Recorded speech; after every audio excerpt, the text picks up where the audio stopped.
మీకు నేను ఒక సంఘటన చెప్తాను. నేను ఒకసారి అరుణాచలం వెళ్ళినప్పుడు బాగా తెల్లవారుజామున కొండల మీద కెడితే బాగా తపస్సులో కొన్ని సంవత్సరాల నుంచి ఉన్నటువంటి వాళ్ళ గుహల దగ్గర పాలు పిట్టొచ్చే వాళ్ళు కనపడతారు అని చెప్పారు. అప్పట్లో నేను మా పినమామ గారితో ఎక్కువ వెడుతుండేవాడిని. ఆయన్ని తీసుకుని కొండ మీదకి వెళ్ళాను. అయితే ఇంకా చీకటి విడవలేదు. అప్పటికే ఒక ఫారినర్, ఒక ఫారిన్ లేడీ, దేవర్ యంగ్ కపుల్, వాళ్ళిద్దరు దిగొస్తుంటే మా పినమామ గారికి గబగబా వెళ్ళి, కొంచెం దూకుడు మనస్తత్వం ఉన్నవారు, సంతోషం ఎక్కువ ఉన్నవారు, ఆ వాళ్ళ దగ్గరికి వెళ్ళి ఆ వాళ్ళని సంతోషంగా మీరు ఎక్కడికి వెళ్ళి వస్తున్నారు అని అడిగారు. అడిగితే ఆవిడంది, ఇక్కడ నేను బాగా దూరంగా కనపడేటటువంటి ఆ గుహలో ఒక యోగి తపస్సు చేస్తున్నాడు, కేవలముగా అస్థిపంజరం ఎలా ఉంటుందో అంత శుష్కించిపోయాడు, కన్నంలోంచి మాత్రమే చూడమని పాలాయన చెప్పాడు నాకు.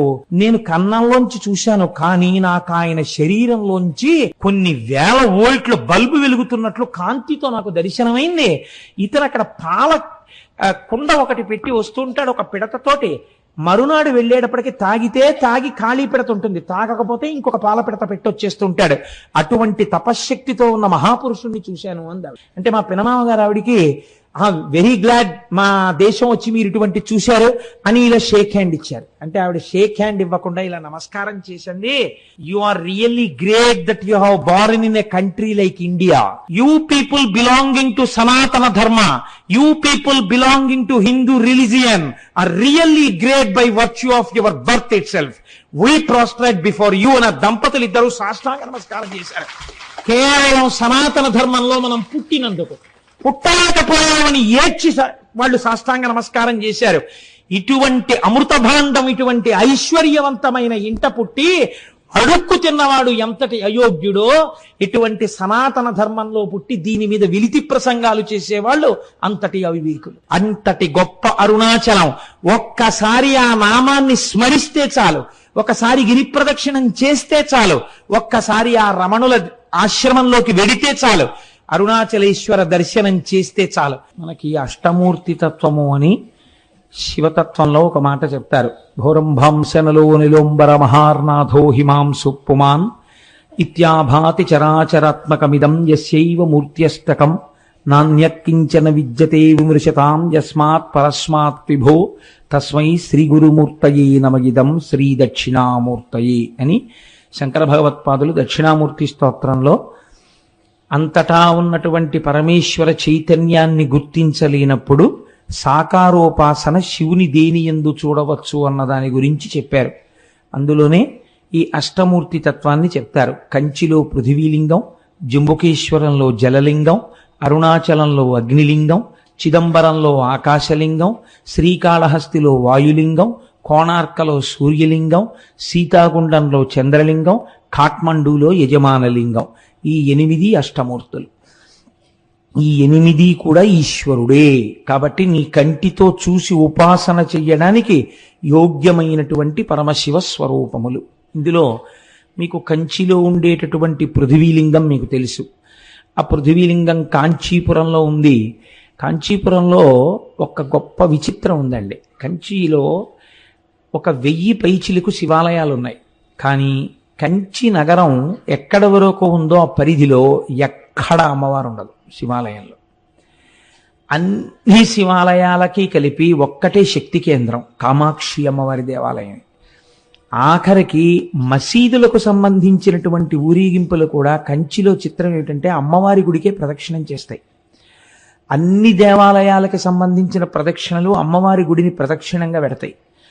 అంత పవిత్రమైనటువంటి క్షేత్రం కంచి. అసలు ఆ మాటకొస్తే దక్షిణ భారతదేశంలో ఉన్న ఏకైక మోక్షపురి కంచి. ఎందుకంటే అయోధ్య, మధుర, మాయా, కాశీ, కాంచి, అవంతిక, పురి, ద్వారవతి చైవ సప్తైతే మోక్షదాయక. అందులో దక్షిణ భారతదేశంలో ఉన్నది కంచి ఒక్కటే. అక్కడ ఉన్నది పృథివీలింగం. అందుకే మల్లె నూనెతో అభిషేకం, అక్కడ నీటితో చెయ్యరు. రెండవది జంబుకేశ్వరంలో జలలింగం. ఆ శివలింగం దగ్గర జంబుకేశ్వరంలో ఎప్పుడూ నీళ్లు ఊరుతుంటాయి, కానీ ఆ నీటిని ఎవరి మీద ప్రోక్షించడం కానీ అది చెయ్యరు. కాబట్టి నీరు శివుడే అని చెప్పడానికి జలలింగమై ఉన్నాడు. మూడవది చిదంబరంలో ఆకాశలింగం. నేను తరచూ దీని గురించి మీకు చెప్తుంటాను.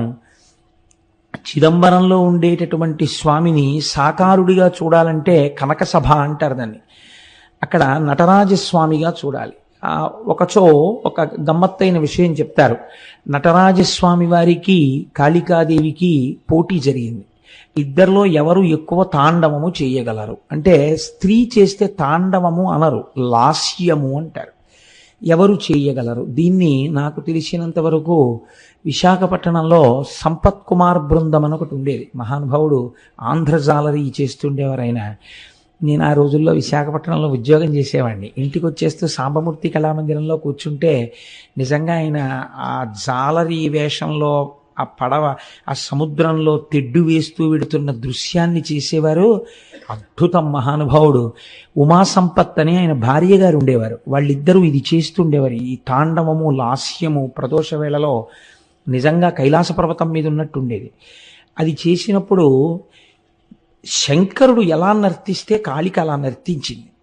అసలు ఇద్దరిలో ఎవరు నటరాజని పిలవాలి అన్న విషయం తేవలేదు. ఈ స్థితికి వెళ్ళిపోయిన స్థితిలో శంకరుడు ఏం చేశాడంటే, ఇంకా అక్కడే పళ్ళెంలో ఉన్న కుంకుమనందు తన బొటనవేలిని ముంచి ఎత్తి కాళికాదేవి యొక్క లలాటమునందు బొట్టు పెట్టాడు అని ఒకచో నేను చదివిన విషయం మీకు ప్రస్తావన చేస్తున్నాను. కానీ స్త్రీ పురుషుడి ముందు అంత పైకి కాలెత్తి లలాటమును తాకదు కనుక సిగ్గుపడి కాళికాదేవి నిలబడిపోయింది. ఇప్పుడు నటరాజమూర్తిగా శంకరుడికి అభిషేకం చేశారు. నటరాజమూర్తి అంటే దాని స్థితి వేరు. అసలు సృష్టి స్థితి ప్రళయకర్తగా శివుడు ఉంటే దాన్ని నటరాజస్వామి అంటారు. ప్రతి కదలిక ఆయనదై ఉంటుంది. అటువంటి నటరాజస్వామిగా కనకసభలో ఉంటాడు. అదే స్వామి ఆకాశలింగంగా అంతరాలయంలో ఉంటాడు. ఆకాశలింగం అంటే మీరు చిదంబరం వెడితే మీ దగ్గర మారేడు దళాలతో ఉన్నటువంటి మాలలు తీసుకుంటారు, తీసుకెళ్ళి ఓ గోడ మీద వేస్తారు.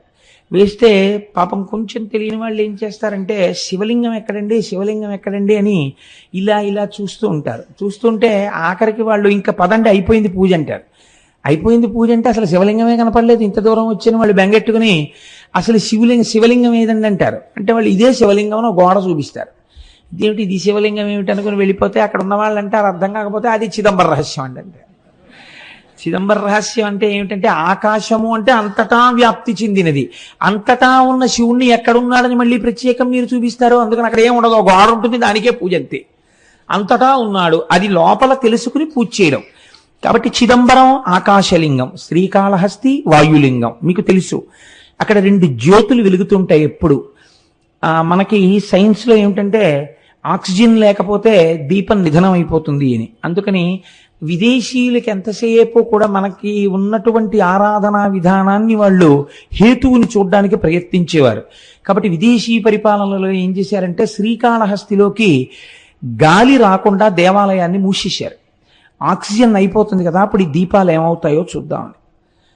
ఎన్ని రోజులైనా ఆ దీపాలు అలా వెలుగుతూనే ఉన్నాయి. గాలిలో ఆక్సిజన్ అయిపోయినట్టుగా అక్కడ ఉన్నటువంటి పరికరములు చూపిస్తున్నాయి, కానీ దీపాలు మాత్రం వెలుగుతున్నాయి. ఏ గాలి లేకపోయినా రెండు దీపాలు గాలి కొట్టుకుంటున్నట్టు ఇలా కొట్టుకుంటుంటాయి ఇప్పటికీ. అలా వాయురూపుడైనటువంటి పరమాత్మ శివుడే అని చూపించడం కోసమే శ్రీకాళహస్తిలో వాయులింగం. అందుకే ప్రాణము ఉన్నది ప్రాణము పోయినది అంటే భవతి వీడున్నాడు అనడానికి ఏమిటి గుర్తు? ఊపిరి. ఆ ఊపిరి ఆగిపోయింది అనుకోండి, శవం వెళ్ళిపోయినాడు, అమంగళ స్వరూపం అయిపోయింది అంటున్నాం. అందుకే శ్రీకాళహస్తిలో శివలింగం పశ్చిమాన్ని తిరుగుతుంది. అక్కడ పశ్చిమాన్ని తిరిగితే గుర్తు ఏమిటంటే, పశ్చిమం సూర్యాస్తమయం. శ్రీకాళహస్తి వెళ్ళి నమస్కారం చేసినటువంటి వాడికి ఆఖరి ఊపిరి నడుస్తుండగా ఈశ్వరుడే ఆ ఊపిరిని భగవత్ సంబంధమైన నామముగా మార్చి, వీడు చిట్ట చివరి ఊపిరిలో ఈశ్వరనామం చెప్పాడు కాబట్టి వీడిని నా పాదాల దగ్గర పెట్టుకుంటున్నానని తాను తీసుకుంటాడు. కాబట్టి పశ్చిమానికి తిరిగి శ్రీకాళహస్తిలో ఉంటాడు. అంతర్లీనముగా అది మనకి జరిగే ప్రయోజనం, అది వాయులింగం. కాబట్టి కంచియందు పృథివీలింగం, జంబుకేశ్వరంలో జలలింగం, చిదంబరంలో ఆకాశలింగం, శ్రీకాళహస్తిలో వాయులింగం. పంచభూత లింగాలుగా చూడండి. పోనందాక తిరువణ్ణామలై అంటే అరుణాచలానికి వస్తే అగ్నిలింగం. ఇప్పుడు మీరు ఒక్క విషయాన్ని గమనించండి. పృథివీలింగం అంటే మీకు తెలుస్తోంది పృథివీ, జలలింగం అంటే తెలుస్తోంది నీరు, ఆకాశలింగం అంటే తెలుస్తోంది ఏమీ లేకుండా అంతటా పరమాత్మ ఉన్న స్థితి. అలాగే మీకు వాయులింగం తెలుస్తోంది దీపముల కదలిక చేత. అప్పుడు అగ్నిలింగం అన్న దగ్గర ఏది ఉండాలి? అగ్నిహోత్రం ఉండాలి కదండి. మీరు అరుణాచలంలో శివలింగం దగ్గరికి వెళ్ళి దర్శనం చేసుకున్నారనుకోండి, ఏ ప్రశ్న వెయ్యాలి గురువుని శిష్యులు? అయా, కంచి వెడితే పృథ్వీలింగం ఉందండి, మిగిలిన చోట్ల భూతములు తెలుస్తున్నాయి, మరి ఇక్కడ కూడా అగ్నిహోత్రం ఉండాలి కదండి, ఇక్కడ అగ్నిహోత్రం లేదు కదా, మరి ఇది అగ్నిలింగం అని ఎలా పిలుస్తారు అని అడగాలి కదా. ఇక్కడ రాశీభూతమైన జ్ఞానాగ్ని, అది జ్ఞానాగ్నియే. అందుకే స్కాంద పురాణం అంది జీవి యొక్క ప్రయాణాన్ని, మనుష్య ప్రయాణం అనకండి, జీవుడు లోపల ఉన్న జీవుడు ఎన్ని దేశముల నుండి నే వచ్చినానో నిన్న విన్నారు కదా. ఇదేంటి, ఎందరో రోతల్లులెందరో తండ్రులెందరో తన వారులెందరో సుతులు, ఎంతమంది అయ్యారో ఇప్పటికీ. కాబట్టి ఈ జీవయాత్ర వెళ్ళిపోతూనే ఉంది. ఏ దేశమున నుండి ఈ చటకు వచ్చి తినో, ఏ అమెరికాలో పుట్టామో భోగదేశాల్లో, అదృష్టం కొద్దీ ఇప్పుడు కర్మభూమిలోకి వచ్చాం, పుణ్యభూమిలోకి. ఎక్కడి నుంచి ఇక్కడికి వచ్చానో, మళ్ళీ ఇచట నుండి నే పోదు ఏ దేశమునకు, మళ్ళీ ఎక్కడికి పోతాము. కాబట్టి జీవకోటి యాత్రలో ఒక అడ్డంగా గీత పెడతారట. ఏమా గీత అంటే, అరుణాచల ప్రవేశమునకు పూర్వము, అరుణాచల ప్రవేశము తదనంతరము. అరుణాచలేశ్వరుడు దర్శనం పెట్టరు, మీరు జాగ్రత్తగా గుర్తుపెట్టుకోండి. అరుణాచల ప్రవేశమునకు పూర్వము, అసలు అరుణాచలంలోకి ప్రవేశించాడా ఇది చూస్తారు. రెండవది అరుణాచల ప్రవేశమునకు తరువాత, అరుణాచలంలో ఒకసారి ప్రవేశిస్తే ఆ జీవి యొక్క జీవితం ఇంకొకలా ఉంటుంది, అక్కడి నుంచి గీత కొట్టి ఇంకోలా చూస్తారు. కాబట్టి అందరూ అరుణాచలంలోకి ప్రవేశించలేరు, ఇది ఒక సిద్ధాంతం ఉంది. అయితే నాకు దీని గురించి కించిత్ అనుమానం ఉండేది. ఇది ఎప్పుడో ఉంటుంది కదా, ఇప్పుడు రైళ్ళు వచ్చేసాయి, బస్సులు వచ్చేసాయి, అనేకం వచ్చేసాయి, ఇప్పుడు కూడా అలా ప్రతిబంధకాలు ఉంటాయా అని నాకు అనుమానం ఉండేది. నేను మొట్టమొదటిసారి అరుణాచలం వెళ్ళినప్పుడు, ఈ సభలో ఎవరైనా ఉన్నారో లేరో నాతో వచ్చిన వాళ్ళు, శంకరం గారు ఉన్నారేంటే మీరు సాక్ష్యం అయితే, నాకు ఈ అనుమానం ఉండేది. చిత్రం ఏంటంటే, మేము చెన్నై నుంచి అరుణాచలం వెడుతుంటే వ్యాన్ బరస్ట్ అయిపోయింది. బరస్ట్ అయిపోతే దిగిపోయి కూర్చున్నాం. వాడు వెళ్ళి టైర్లు తెచ్చి మళ్ళీ టైర్లు మార్చాడు. మళ్ళీ కొంచెం దూరం వెళ్ళింది, మళ్ళీ బరస్ట్ అయిపోయింది. చీకటి పడిపోతోంది, రోడ్డు మీద నిలబడిపోయాం. మేము అరుణాచలంలోకి ప్రవేశించలేదు. అప్పుడు నాకు అర్థమైంది, ఎన్నున్నా అరుణాచల ప్రవేశానికి ఈశ్వరానుగ్రహమే కారణం కావాలి అని. అప్పుడు రోడ్డు మీద కూర్చుని భగవన్నామాలు చేశాం. చేసిన తర్వాత చిత్రం ఏంటంటే, ఇంకా ఆకుండా వ్యాన్లు అరుణాచలం వెళ్ళిపోయి. కాబట్టి అప్పటికీ ఇప్పటికీ అది సత్యమే. ఈశ్వరుడు మాకు వెంటనే వచ్చిన అనుమానాన్ని నివృత్తి చేసేసాడు. కాబట్టి అరుణాచలం అంత పరమపావనమైనటువంటి క్షేత్రం. అయితే ఏమంటే అది కేవలము జ్ఞానాగ్నియేనా? మరి పంచభూతములలో అగ్నికి అప్పుడు ఇంకొక లింగం ఉండాలి కదా అని మీకు అనిపించవచ్చు. చాలామంది పెద్దలు ఏం చెప్తారంటే, ఇది సత్యమే. అరుణాచలంలో ఉన్నటువంటి శివలింగమునకు కొంచెం దగ్గరగా కూర్చుంటే అంతరాలయంలో నీకు ఉక్క పోసేసి చెమటలు పట్టేసి ఏదో కొంచెం వేడితోటి సతమతం అయిపోతున్నట్టుగా అనిపిస్తుంది. అది చాలా తీవ్రమైన అగ్ని అనుకోండి, మీరు తట్టుకోలేరు సెగ. అందుకని ఈశ్వరుడు అగ్నిహోత్రము తానే అని అలా నిరూపిస్తూ ఉంటాడు. అటువంటి పరమపావనమైనటువంటి క్షేత్రము ఆ తిరువణ్ణామలైలో ఉన్నటువంటి అరుణాచలేశ్వరుడు. అయితే ఈ అరుణాచలం గురించి ప్రత్యేకముగా నేను ప్రస్తావన చేస్తాను ఇవాళ. రేపు భగవాన్ రమణుల గురించి ప్రస్తావన చేస్తాను అనడం వెనకాతల ఒక ఆర్తి ఉంది. ఎందుకు నేను దాని గురించి ప్రత్యేకం ప్రస్తావన చేస్తాను అని అనవలసి వచ్చిందంటే, మనకి ఒకానొకప్పుడు శంకరుండి దేవతలు మనుష్యులు అందరూ ప్రార్థన చేస్తే ఆయన ఇచ్చినటువంటి వరములుగా 4 చెప్తారు. దర్శనాత్ అభ్రసదసి, చిదంబరమునందు జ్ఞానముతో దర్శించుట, అంతటా ఈశ్వరుడు ఆకాశరూపుడయ్యున్నాడు అని దర్శనం. అదంత జ్ఞానంతో దర్శనం చేయడం అందరికీ కుదురుతుంది, కుదరకపోతుంది. కాబట్టి ఈశ్వర ఇంకొక మాట చెప్పన్నారు, దర్శనాద్ధభ్ర సరసి, చేత కాకపోతే జననాత్ కమలాలయే. కమలాలయే అంటే తిరువారూరు. నువ్వు కమలాలయంలో పుడితే నీకు మోక్షం ఇస్తానన్నాడు స్వామి. చాలా బాగుంది కానండి, పుట్టడం మా చేతిలో ఉందా? ఎక్కడ పుడతాము? కాబట్టి అమ్మ కడుపులో ఉన్న నాకు అమ్మ ఎక్కడుందో ఏం తెలుసు, ఎలా పుడతాను? ఇంకొక మాట చెప్పండి, అంటే ఆయన అన్నాడు, పోనీ పుట్టడం నీ చేతిలో లేదు, వృద్ధాప్యం వరకు వచ్చేసిన తర్వాత ఇంకా నా జీవనయాత్ర పూర్తయిపోతోందని నీకు తెలిసిపోతూ ఉంటుందిగా, బాధ్యత అయిపోయిందిగా, కాశీ వెళ్ళిపోతే ఏం చేస్తాను? జననాత్ కమలాలయే కాశ్యాంతో మరణాన్ముక్తి, కాశీలో ప్రాణం వదిలిపెట్టేస్తే మోక్షం ఇచ్చేస్తాను. ఎలా ఇస్తాడో మొన్న మీరు విన్నారు కదా విశ్వేశ్వరలింగంలో, కాశ్యాంతు మరణాన్ముక్తి అంటే వాళ్ళన్నారు, ఈశ్వర ఏమో ఈ లోపల వచ్చేస్తే, లేదా మేము కాశీలో ఉండగా మోక్షం వచ్చేటట్టుగా కాశీకి వెళ్ళేంతగా కుటుంబాల్ని వదిలి వెళ్ళగలిగినంత దృఢచిత్తము కలియుగంలో మాకు ఎలా ఉంటుంది, ఈ అనుబంధాలతో వేసారిపోతూ, కాబట్టి అలా వెడతామని నమ్మకం లేదు. ఇంకొక్క మాట చెప్పండి అంటే స్వామి అన్నారు, ఇంకా ఇంతకన్నా సులభం ఉండదు, ఒక్క మాట చెప్తాను, చెయ్యగలరా?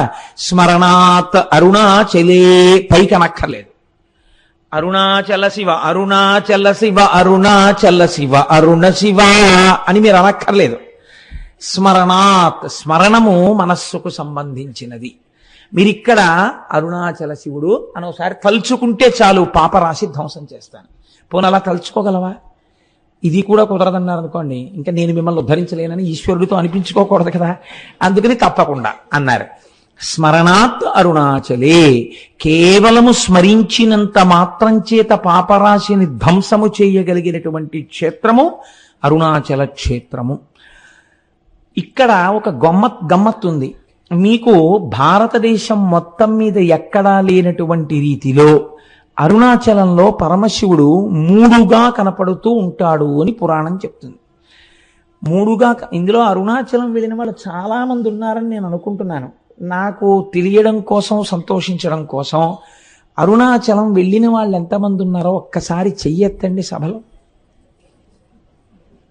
ఓ చాలా మంది ఉన్నారండి వెళ్ళవలసిన వాళ్ళు, చాలా సంతోషం. ఈ మాట ఎప్పుడైనా ఈశ్వరుడు మనందరినీ కలిపి తీసుకెళ్ళుగాక అని సంకల్పం చేద్దాం. స్మరణాత్ అరుణాచలి, ఆ అరుణాచలం దాని గురించి శాస్త్రం ఒక మాట చెప్తుంది. అరుణాచల క్షేత్రమునందు శివుడు మూడుగా కనపడుతూ ఉంటాడు. అరుణాచలంలో ఒక పెద్ద పర్వతం ఉంది, దాని పేరే అరుణాచలము. అంటే అచలము అని కదండి, అచలం అంటే కొండ. ఒక పెద్ద కొండ ఉంది, దానికి ప్రదక్షిణం చేయాలంటే 14 కిలోమీటర్లు నడవాల్సి ఉంటుంది. ఆ కొండ శివుడే, కొండయే శివుడు అక్కడ. అందుకే మీరు చూస్తే ఒక చిత్రమైన బోర్డులు కనపడుతుంటాయి, absorbed in to the lotus feet of Arunachala అని ఉంటాయి. రమణాశ్రమంలో అక్కడే ప్రాణాలు విడిచిపెట్టేసిన వాళ్ళని సమాధులు చేస్తే అక్కడ బోర్డులు పెడతారు, వీళ్ళ పేరు ఇది, absorbed in to the lotus feet of Arunachala అంటారు. అరుణాచల పాదములు అని పిలుస్తారు ఆ కొండ కింద ఉన్నటువంటి భాగాన్ని. ఆ కొండకి ప్రదక్షిణం చేస్తారు.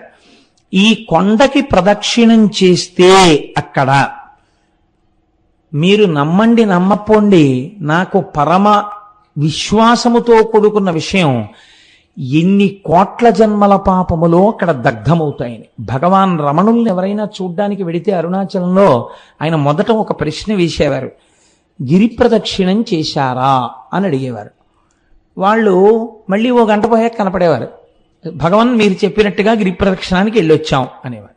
ఎలా వెళ్ళారు అంటే ఆటోలో వెళ్ళామండి అనేవారు. ఏదో వయస్సు అయిపోతే వాళ్ళని నేను తప్పు పట్టట్లేదు, అయితే ప్రదక్షిణ పుణ్యం ఆటోదా మీదా అని అడుగుతుండేవారు ఆయన. కాబట్టి ఆ గిరి ప్రదక్షిణం అనేటటువంటిది మనం ప్రయత్నపూర్వకంగా చెయ్యాలి. అక్కడ చిత్రం ఏంటంటే, మీరు ప్రదక్షిణం ప్రారంభం చెయ్యగానే సాధారణంగా రమణాశ్రమం దగ్గర నమస్కారం చేసి కొంచెం 4 అడుగులు వెయ్యగానే ఒక వినాయకుడి గుడి ఉంటుంది, అక్కడ నమస్కారం చేసి అరుణాచలానికి ప్రదక్షిణానికి బయలుదేరుతారు. బయలుదేరినప్పుడు మొట్టమొదట దక్షిణ దిక్కున కనపడేటటువంటి లింగం యమలింగం. దక్షిణ దిక్కున మరి యమధర్మరాజు కదండి, అందుకని యమప్రసాదాత్ ఆయుర్వర్ధనమశ్నుతే అని చెప్తాం మనం ఆశీర్వచనంలో. దక్షిణ దిక్కున ఉన్నటువంటి యమధర్మరాజు గారి యొక్క అనుగ్రహము చేత నీకు ఆయువు వృద్ధి అగుగాక. మీరు ఒక్కటి గుర్తుపెట్టుకోండి, అరుణాచలానికి, అరుణ పర్వతానికి మీరు ఎన్ని మాటలు ప్రదక్షిణం చేసినా ఒక్క పర్వతానికి ప్రదక్షిణము చేయరాదు. అరుణాచలం పర్వతం చుట్టూ ఉన్న అన్ని ఆలయములను దర్శనము చేస్తూనే ప్రదక్షిణం చెయ్యాలి తప్ప వాటిని విడిచిపెట్టి ప్రదక్షిణం చెయ్యకూడదు. అలా ఎందుకు చెయ్యకూడదో నేను ఈ మధ్య ఉపన్యాసంలో ఒక రోజున చెప్పాను. చరివిత చరణంగా మళ్ళీ చెప్పవలసిన అవసరం లేదు. అయితే ఈ దక్షిణ దిక్కున ఉన్నటువంటి యమలింగానికి అరుణాచలంలో ఒక ప్రత్యేకత ఉన్నది అంటారు. ఏమా ప్రత్యేకత అంటే, ఎముకలు విరిగిపోయినటువంటి వాళ్ళు, ఎముకలు అరిగి బాధపడుతున్న వాళ్ళు అరుణాచలంలో యమలింగ దర్శనం చేస్తే ఆ ఎముకలు చాలా తొందరగా అంటుకుంటాయి. చాలా మందికి అలా జరిగాయి సంఘటనలు. మీరు దానికి సంబంధించినటువంటి విషయాల్ని పరిశీలన చేస్తే ఎన్ని సంఘటనలు, ఎన్ని సందర్భాలు ఉంటాయో ఎన్నని పురాణ ప్రవచనంలో తీసుకురాగలం. ఎంతమందికో అలా అంటుకున్నాయి ఎముకలు. కాబట్టి యమలింగమునకు అటువంటి శక్తి ఉన్నది. అరుణాచలంలో మీరు ప్రదక్షిణం చేస్తున్నప్పుడు నైరుతి దిక్కుకి వెళ్ళేటప్పటికి నైరుతి లింగము అని ఒక లింగం ఉంటుంది.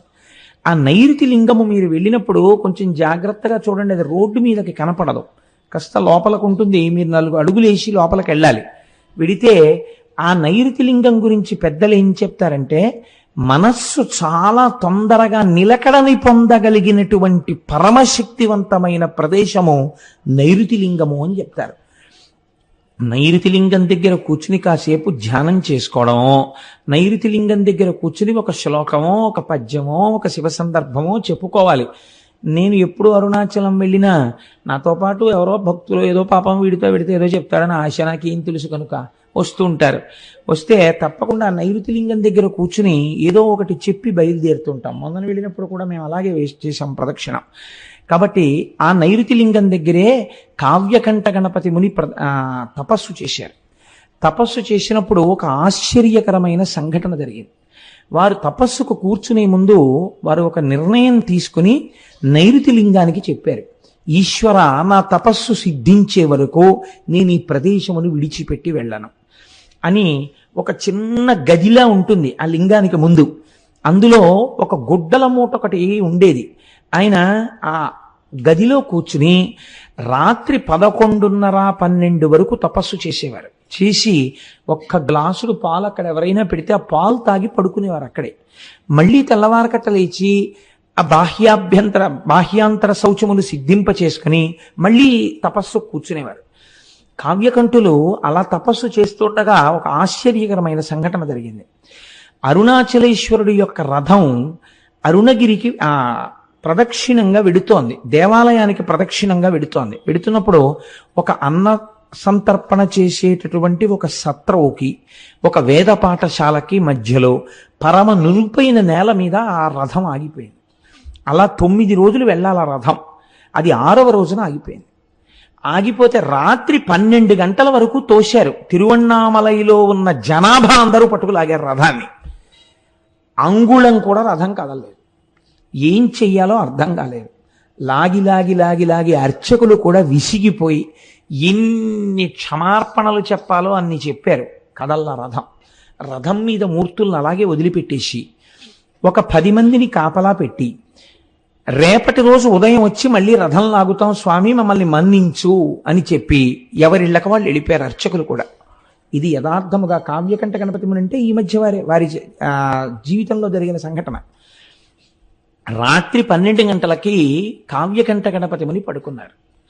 పడుకుంటే అరుణాచలేశ్వరుడికి అర్చకత్వం చేసే ప్రధాన అర్చకుడు ఆయనకి స్వప్నంలో దర్శనమిచ్చాడు.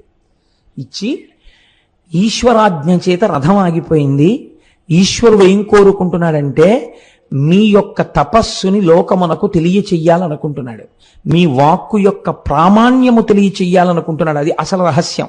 కనుక మీరు వచ్చి చెయ్యేస్తే తప్ప అరుణాచలేశ్వరుడి రథము నడవదు. కాబట్టి ఉత్తర క్షణం మీరు గుడి విడిచిపెట్టి రండి అని వినపడింది. వినపడితే ఆయన గభాలన లేచి, ఇది స్వప్నంలా అనిపించట్లేదు, యథార్థంగా జరిగినట్టుందని చూస్తే చిమ్మ చీకటి.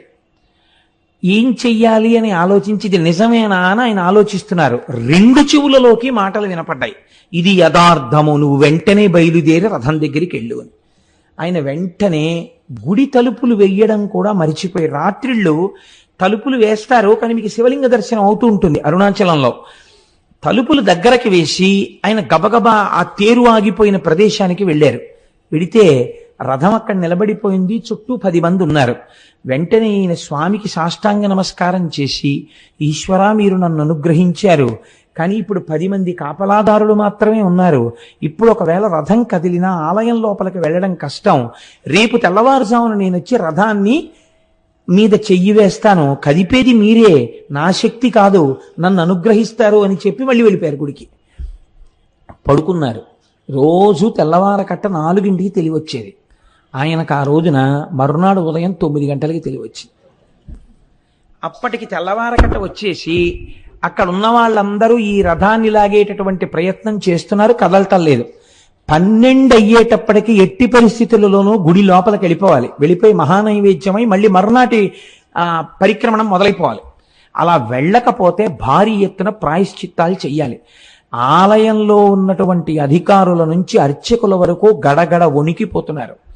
ఇలా వణికిపోతున్న సమయంలో గబగబా సంధ్యావందనాదులు పూర్తి చేసుకుని కావ్యకంఠ గణపతి ముని తనకున్న బట్టల మూట ఒకటి పట్టుకుని వెళ్ళి వేద పాఠశాలలో దాన్ని అప్పజెప్పి ఆ రథం దగ్గరికి వెళ్ళి, అయ్యా నాకు చోటివ్వండి, ఈశ్వరుడు పిలిస్తే వచ్చాను అనేటప్పటికి అందరూ ఆయనకి చోటు ఇచ్చారు. ఆయన 2 మోకుల మధ్యలోకి వెళ్ళి సాష్టాంగ నమస్కారం చేసి, అరుణాచలేశ్వర నువ్వు పిలిస్తే నేను వచ్చాను, నువ్వు చెప్పిన మాట నిలబెట్టు అని కుడి చెయ్యి వేసి, ఇలా ఉంటారు కావ్యకంఠ గణపతి ముని, కుడి చెయ్యి వేసి ఇలా అన్నారు. అంతే. చాలా మంది కలిపి తేలిక వాహనాన్ని లాగేస్తే ఒక్కసారి ఎలా దూకుతుందో, అలవాట్లేనివాడు ఫస్ట్ గేర్ వేసేసి యాక్సిలేటర్ వదిలేస్తే బండి ఎలా దూకుతుందో అలా ఒక దూకింది అరుణాచలం రథం. దూకి గుళ్ళోకి వెళ్ళిపోయింది. వెంటనే ఎవరు రాయి బక్కబాపడు, ఎవరింతటి మహాత్ముడు, ఈయన్ని ఎలాగైనా పట్టుకోవాలనుకుని చూశారు. చిత్రం ఏమిటంటే మహాత్ములైనటువంటి వారు గుర్తింపుల కోసం వెంపర్లాడరు. వాళ్ళు చూసేటప్పటికే సందులు గొంతుల్లో పడైన వెళ్ళిపోయారు. ఎవ్వరికీ కనపడలేదు. అరుణాచలేశ్వరుడు కావ్యకంఠ గణపతి ముని యొక్క తపస్సుకి తొందరగా పలికినటువంటి ప్రదేశం నైరుతి లింగ స్థానం. కాబట్టి ఆ నైరుతి లింగం దగ్గరికి వెళ్ళినప్పుడు మనం ప్రత్యేకించి అరుణాచలేశ్వర నీ అనుగ్రహాన్ని మా యందు ప్రసరించు అని మనం చక్కగా అక్కడ నమస్కారం చేసుకోవాలి. అరుణగిరికి తప్పకుండా ప్రదక్షిణం చెయ్యండి అని అనడం వెనకాతల ఒక కారణం ఉంది. మీరు వెళ్ళేటప్పుడు అన్ని దిక్కుల యందు మీకు ఆలయాలు కనపడతాయి. చంద్రలింగం, సూర్యలింగం, ఉత్తరాన కుబేరలింగం, ఈశాన్యంలో లింగం, ఆగ్నేయంలో లింగం, అన్ని శివాలయాలు ఉంటాయి. ఉత్తరలింగాన్ని కుబేరలింగం అని పిలుస్తారు. ఉత్తరలింగం దగ్గరికి వెళ్ళి మీరు ప్రార్థన చేశారనుకోండి, ఐశ్వర్య సంపత్తి కలుగుతుంది. మీరు చూడండి, సాధారణంగా మనకి ఆశీర్వచనం చేస్తారు. మీరు ఏదైనా ఒక పెద్ద పూజ కానీ, ఇష్టి కానీ, వ్రతం కానీ పూర్తి చేశారనుకోండి, ఆశీర్వచనం చేసేటప్పుడు ఒక మాట చెప్తారు. ఏదో నైరుతి దిగ్భాగే వరుణో దేవత వరుణ ప్రసాదాత్ పుత్రపౌత్రాభివర్ధనమశ్నుతే. ఆ నైరుతి దిక్కున ఉన్నటువంటి ఏదో పశ్చిమ దిగ్భాగే, పశ్చిమ దిక్కున ఉన్నవాడు వరుణుడు, ఆ వరుణుని యొక్క అనుగ్రహము చేత ఈయనకి పుత్రపౌత్రాభివృద్ధి కలుగుగాక అని. అలాగే మనకి మహన్యాసం చేసేటప్పుడు మనం ఇలా వెనక్కి తిరిగో నమస్కారం, ఇలా ఓ నమస్కారం, ఇలా ఓ నమస్కారం, ఇలా ఓ నమస్కారం అర్చక స్వామి చేస్తుంటారు. ఆయన్ని చూస్తూ ఆయన ఎడి తిరుగుతున్నాడు, అలా మనం ఇలా ఇలా ఇలా తిరుగుతూ ఉంటాం తప్ప మంత్రంతో సమన్వయం మనకి జరగదు లోపల. ఎందుకంటే మనకి సరిగ్గా అర్థం కాదు, అలా అర్థమయ్యేటట్టు చెప్పేవాళ్ళు లేరు. కాబట్టి ఏమైపోతుందంటే ఉట్టినే పాపం అలా అలా తిరుగుతుంటాడు, ఏదో ఆయన భక్తి అయింది. కానీ మీకు తెలియకుండానే మీరు అరుణగిరికి ప్రదక్షిణం చేసేటప్పుడు అన్ని దిక్కుల నుండి మీరు ఏం కోరుకుంటున్నారో అవి ఇయ్యగలిగినటువంటి దిక్పాలకులకు శాసకుడై ఉన్నటువంటి పరమశివుని యొక్క దర్శనం మీకు అన్ని దిక్కులా కలుగుతుంది. కలగడం వల్ల ఇహమునందు మీకు సమస్త సమృద్ధి కటాక్షింపబడుతుంది. కాబట్టి అరుణాచల లింగానికి, అరుణాచలేశ్వరుడికి, ఆ కొండకి ప్రదక్షిణం చెయ్యడంలో అంత విశేషమైన ప్రాముఖ్యం. కొన్ని చెప్పకపోతే నాకు కడుపుబ్బ తీరదు, అదొక విర్రి నాకు. కాబట్టి చెప్తాను, ఇది కూడా చెప్పాలా అని అనుకోకండి. మనం పశ్చిమ దిక్కుకు వెళ్ళినప్పుడు ఆది అన్నామలై అని ఒక క్షేత్రం ఉంటుంది, ఒక దేవాలయం, శివాలయం ఉంది. ఆ ఆది అన్నామలై క్షేత్రం దేవాలయం దగ్గరికి వెళ్ళేటప్పటికే ఈసారి మేము కనుమ పండుగ నాడు వెళ్ళాం. చక్క పెద్ద పెద్ద ముగ్గులేసి గొబ్బిళ్ళు పెట్టి గుమ్మిడి పూలు పెట్టారు. పెడితే మా వాళ్ళు వచ్చిన భక్తుల్లో కొంతమందికి మంచి మంచి పాటలు వచ్చు, గొబ్బిళ్ళ పాటలు. ఆ గొబ్బిళ్ళ పాటలు పాడుతుంటే మాతో వచ్చిన వాళ్ళందరూ ఆ గొబ్బిళ్ళకి చక్కగా నాట్యం చేస్తూ కన్నెపిల్లలకి మంచి భర్తలు రావాలని ప్రదక్షిణాలు చేయించి పాటలు పాడించి ఎంత ముచ్చట్లాడామో, ఎంత సంతోషం పడ్డామో శివుడి సన్నిధానంలో పండగ చేసుకుంటూ. అసలు కనుమ అంటే మీరు అరుణాచలంలో చూడాలి. పశువుకి పూజ కదండి. పశు రూపంలో నిలబడిన వాడెవరు? నందీశ్వరుడు. మీరు చూసి తీరాలి. మొన్న కనుమ పండుగ నాడు నాతో వచ్చిన వాళ్ళందరూ ఇక్కడే ఉన్నారు. వీళ్ళందరూ అయితే ఎంత పొంగిపోయారంటే, కోటేశ్వరరావు ఎలాగో శివమహాపురాణం జరుగుతోంది కదా, మా అచ్చయ్య శాస్త్రి గారు అయితే ఎంత ముచ్చట పడిపోయారంటే, కోటేశ్వరరావు నేను పెద్ద నందించి ఏం చేస్తాను, కనుమ నాడు మన అందరం ఇక్కడ చేసినట్టే అలంకారం చేద్దామా అండి అని అడిగారు. మీకు చిత్రం తెలుసా? అరిసెల దండల దగ్గర నుంచి, కజ్జికాయల దండల దగ్గర నుంచి, 5 స్టార్ చాక్లెట్ల దగ్గర నుంచి, కాయగూరల దగ్గర నుంచి, పాప్కారం దండల దగ్గర నుంచి నందీశ్వరుడికి అలంకారం చేసేస్తాడు. చక్కగా శీకాకాయ రసంతో ఆయనకి అభిషేకం చేసి రుద్రంతో కడిగి తెల్లవారకట నుంచి ఉంటే అవి కూడా చూడొచ్చు. చక్కగా స్వామికి అభిషేకం చేసి తైలమర్దనం చేసి అలంకారం చేస్తారు. చూసి తీరాలి. ఏమో ఈశ్వరుడు అనుగ్రహిస్తే సర్వసమర్థులైన వాళ్ళు గోపాలకృష్ణ గారు, దొరగారు, ఇలాంటి వాళ్ళు అందరు ఉన్నారు కాబట్టి ఇక్కడ నానాజీ గారును నందికేశ్వర చరిత్ర చెప్పినప్పుడు నందీశ్వరుణ్ణి అలా అలంకరించే ప్రయత్నం చేద్దాం ఒకసారి. కూడా మేము ఒక్కళ్ళని అనుభవించడమే, మీరు కూడా అలా నందీశ్వరుణ్ణి ఎలా అలంకారం చేస్తారో చూద్దురు. గాని అక్కడ చూడగానే ఆ రోజున నాతో పాటు ఉన్న వాళ్ళందరూ రిజర్వ్ చేసేసుకున్నారు. జంతికల దండలు మావంటే, చెకోడీల దండలు మావంటే, కజ్జికాయల దండలు మావంటే వాళ్ళు చూశారు కాబట్టి వాళ్ళు అవన్నీ రిజర్వ్ చేసుకున్నారు కూడా. కాబట్టి అన్నమాట ఉత్తినేందుకు పోవాలి, వాళ్ళ అలంకారం కూడా చేస్తారు. నందికేశ్వర చరిత్ర చెప్పిన రోజున వీలైతే బసవయ్యని మనం ఇక్కడ అలా అలంకారం చేసి ప్రదక్షిణం చేసి నమస్కరిద్దాం. కనుక ఏమిటో ఎటు నుంచి ఎటుపోతుందో ప్రసంగం. నైరుతి దిక్కున ఉన్నటువంటి ఆ స్వామి యొక్క దర్శనము కావ్యకంఠ గణపతి మునికంతటి కటాక్షాన్ని అనుగ్రహించింది. ఆ అరుణాచలేశ్వరుడికి చేసినటువంటి ప్రదక్షిణం మనకి ఇహమునందే కాదు, పరమనందు సుఖాన్ని మోక్షమును కూడా ఇవ్వగలదు. ఎందుకు ప్రదక్షిణం చెయ్యాలి? కేవలం కాళ్ళతో నడిస్తే పాపం పోతుందా? అలా ఎలా పోతుందని అడిగేవారు. అడిగితే భగవాన్ రమణులు ఒక మాట చెప్తుండేవారు. వారు చెప్పినది సాధికారికం కదా. ప్రదక్షిణం అనగా అనగా సమస్త పాపరాశిని ధ్వంసము చేయుట. నేను అరుణగిరికి ప్రదక్షిణానికి బయలుదేరుతున్నాను అని మీరు అన్నారనుకోండి, అని స్నానం చేసి ప్రదక్షిణ ప్రారంభం చేస్తూ నమస్కారం చేసుకుంటున్నప్పుడు ఏమంటారు?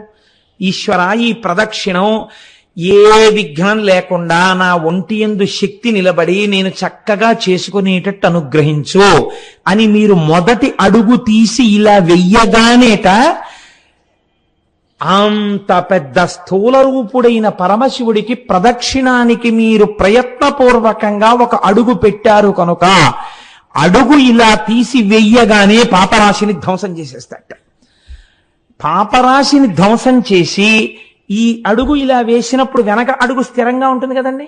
మళ్ళీ రెండో కాలు ఇలా పైకి లేవగానే ఎవరు శివుడిని నమ్మి మొదలు పెట్టారో వాళ్ళు ఏది జీవితంలో జరగాలని కోరుకుంటున్నారో దాన్ని ఇచ్చేస్తాట. కాబట్టి పాపరాశి ధ్వంసమగుట, కోరిక తీరుట. క్షి అంటే మీరు ఈ జన్మలో అనుభవించవలసినటువంటి కష్టములకు సంబంధించినటువంటి పాపములు ధ్వంసం చేయడం అనేటటువంటిది కుదరదు. ఎందుకంటే మీకు ఇక్కడ ఈ జన్మకి అనుభవించవలసినటువంటి పాపం ప్రారబ్ధం అంటారు. దాన్ని విడిచిపెట్టేసినటువంటి బాణంతో సమానం.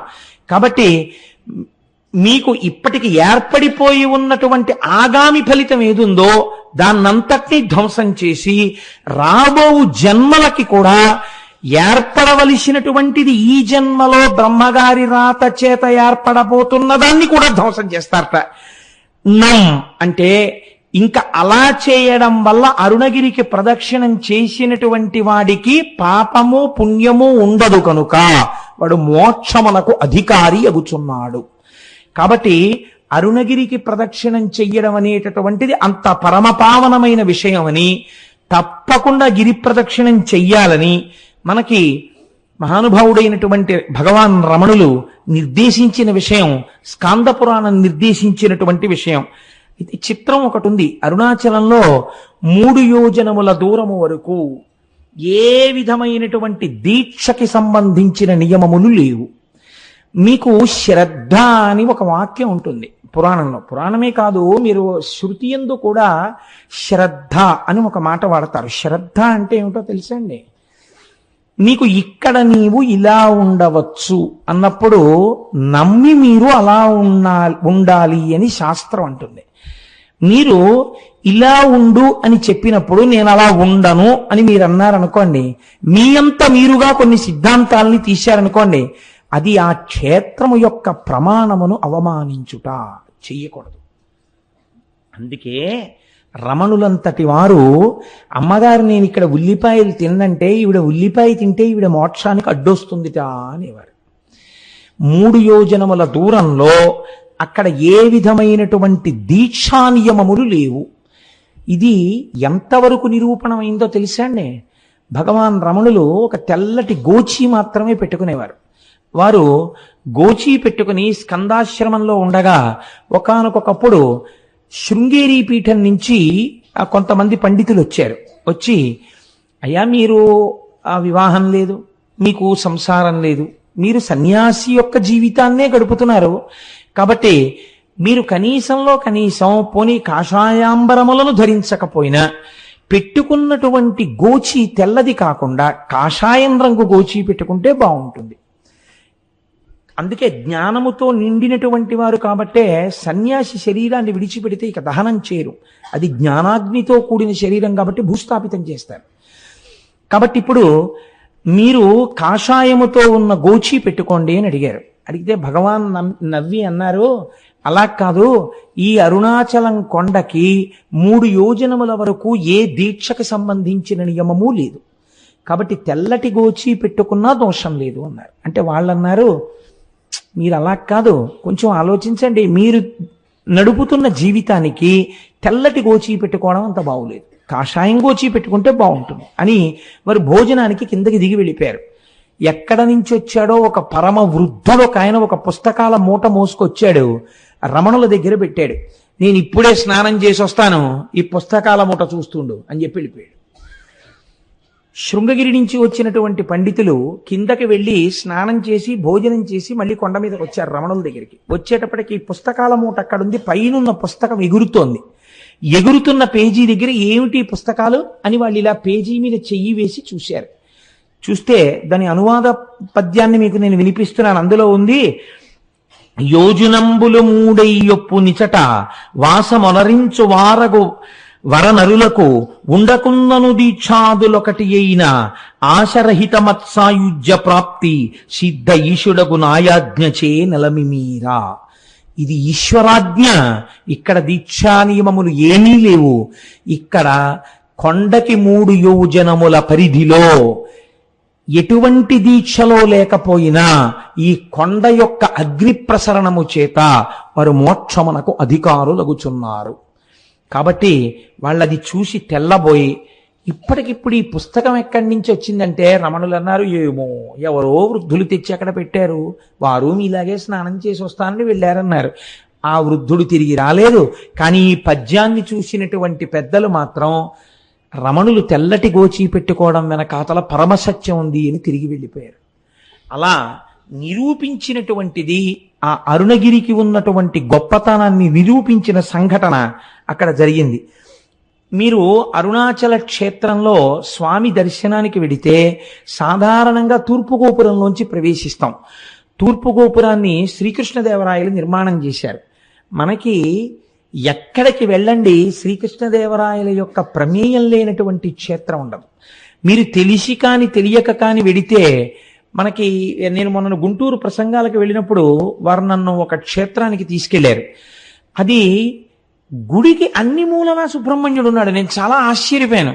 కృష్ణదేవరాయల వారు అక్కడికి వచ్చి పూజ చేసి వెళ్ళిన తర్వాత ఆయనకి కొడుకు పుట్టాడు, భార్య గర్భిణి అయింది అని తెలిసి ఆయన క్షేత్రానికి గోపురాలు అవి కట్టారు.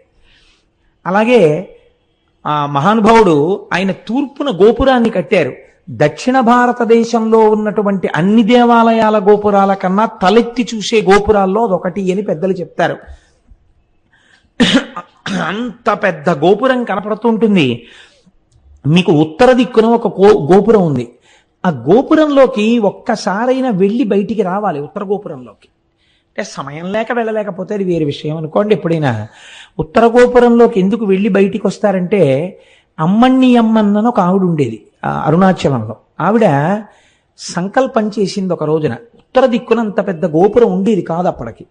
ఆవిడ ఏమనుకుందంటే, ఈశ్వర, నేను ఐశ్వర్యవంతురాలను కాను, నేను ప్రతి ఇంటికి వెళ్ళి చందా అడుగుతాను, వచ్చినటువంటి డబ్బులతో గోపురం కడతానని ఆవిడ ప్రతి ఇంటి ముందుకి వెళ్ళి నిలబడేది.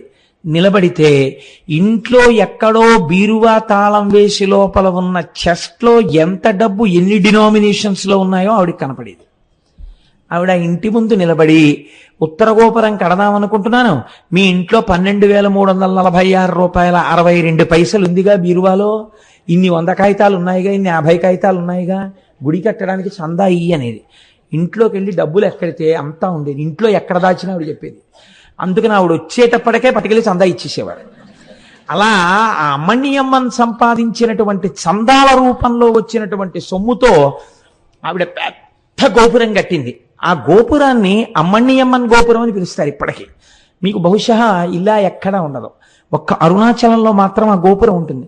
అది అమ్మవారి అనుగ్రహంతో అటువంటి స్థితి కలిగింది కాబట్టి తప్పకుండా ఉత్తర గోపురంలోంచి ఒకసారి బయటికి వెళ్ళి లోపలికి వస్తూ ఉంటారు.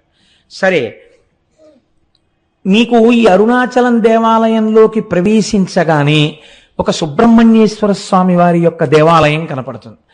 అందులో మనందరం వెళ్ళి దర్శనం చేసుకున్నాం కదండి, వెడుతూనే వెళ్ళాము. ఆ సుబ్రహ్మణ్యేశ్వర స్వామి వారి దేవాలయం ఒక చిత్రమైనటువంటి దేవాలయం. ఎందుచేత అంటే, అరుణగిరినాథుడు అని ఒక మహాభక్తుడు ఒక ఆయన ఉండేవాడు ఆ తిరువణ్ణామలైలో.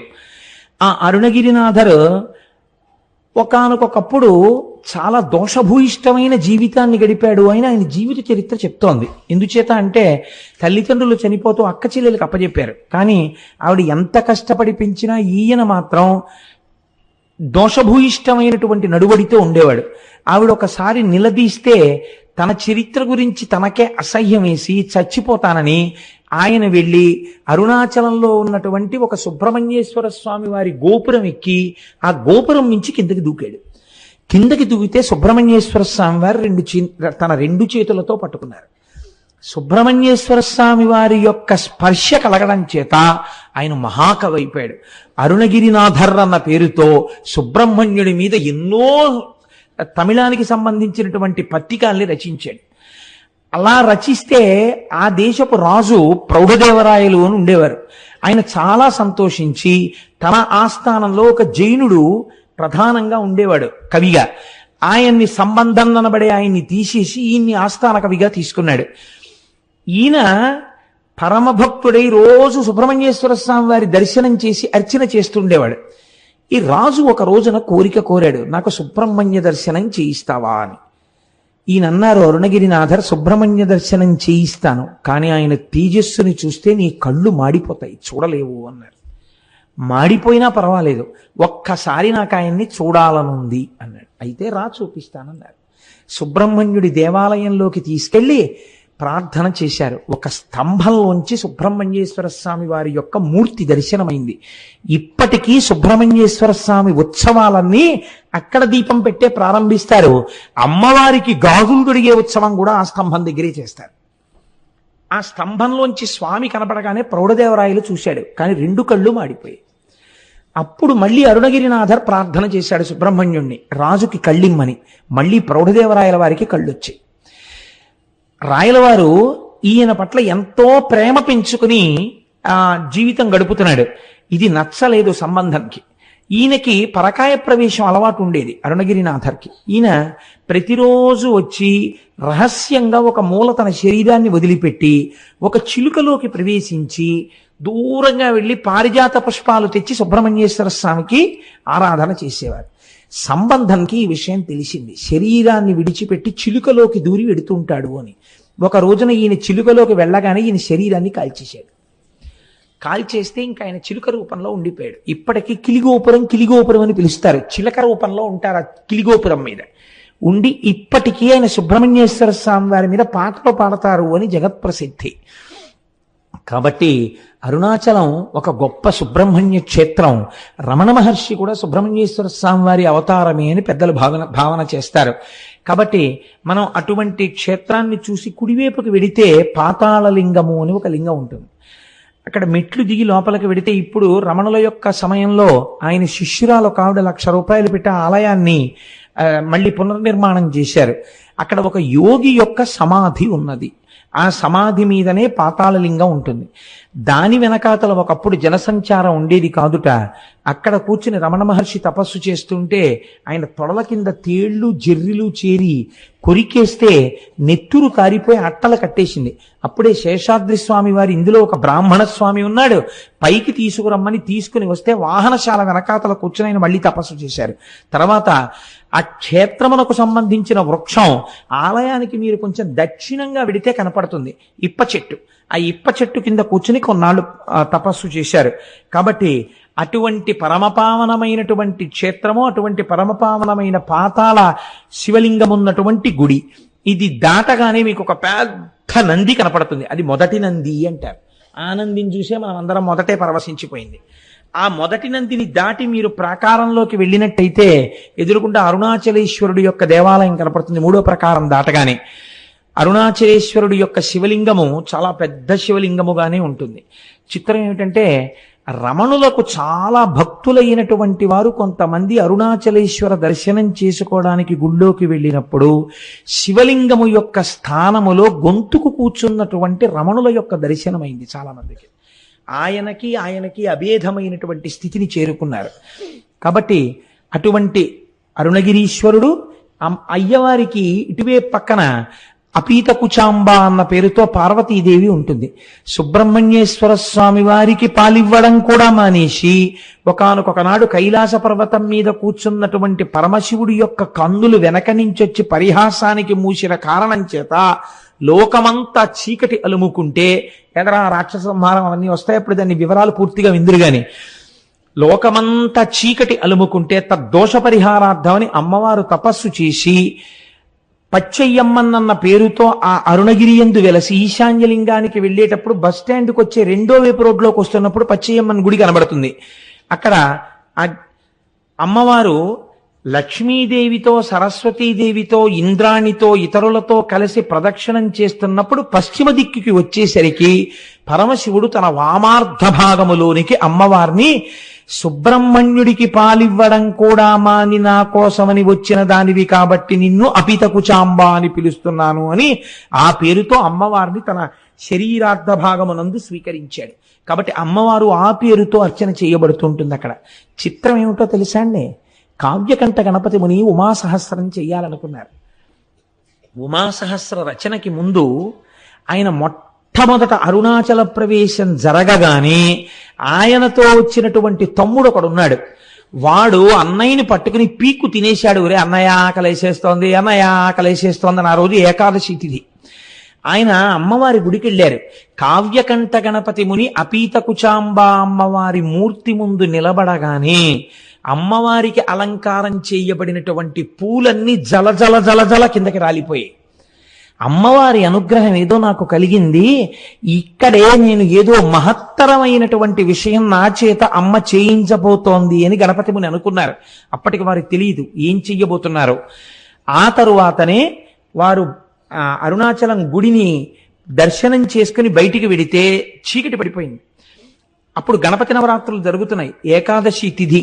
ఆయన బ్రాహ్మణ వీధిలోకి వెళ్ళి, అమ్మా తమ్ముడు ఆకలితో ఉన్నాడు, ఏ ఇంటిలోనైనా ఇంత అన్నం పెట్టండి అమ్మా ఆకలేస్తోందని అడిగితే ఏ ఇంటిలోనూ అన్నం లేదు. ఆఖరికి పోనీ సద్దన్నం ఉన్నా పెట్టండి అమ్మా అని అడిగారు. ఆయన సద్దన్నం కూడా లేదు అన్నారు. ఇదేమిటి ఇలా తయారైంది అనుకుంటూ ఆయన బాధతో నడుస్తున్నారు, ఏదో శ్లోకం పైకి చదువుకుంటూ. అరుగు మీద పడుకున్నటువంటి ఒక వృద్ధ బ్రాహ్మణుడు లేచి, ఆగు, మా ఆవిడికి ఒక విచిత్రమైన అలవాటు ఉంది. అందరూ ఏకాదశి నాడు ఉపవాసం చేసి ద్వాదశి నాడు పారణ చేస్తే మా ఆవిడ ఏకాదశి నాడు రాత్రి బ్రాహ్మణులకు భోజనం పెట్టుకుని తింటుంది. కాబట్టి బ్రాహ్మణులు దొరక్క చూస్తున్నాను, రా మా ఆవిడ నీకు భోజనం పెడుతుందని లోపలికి తీసుకెళ్లారు.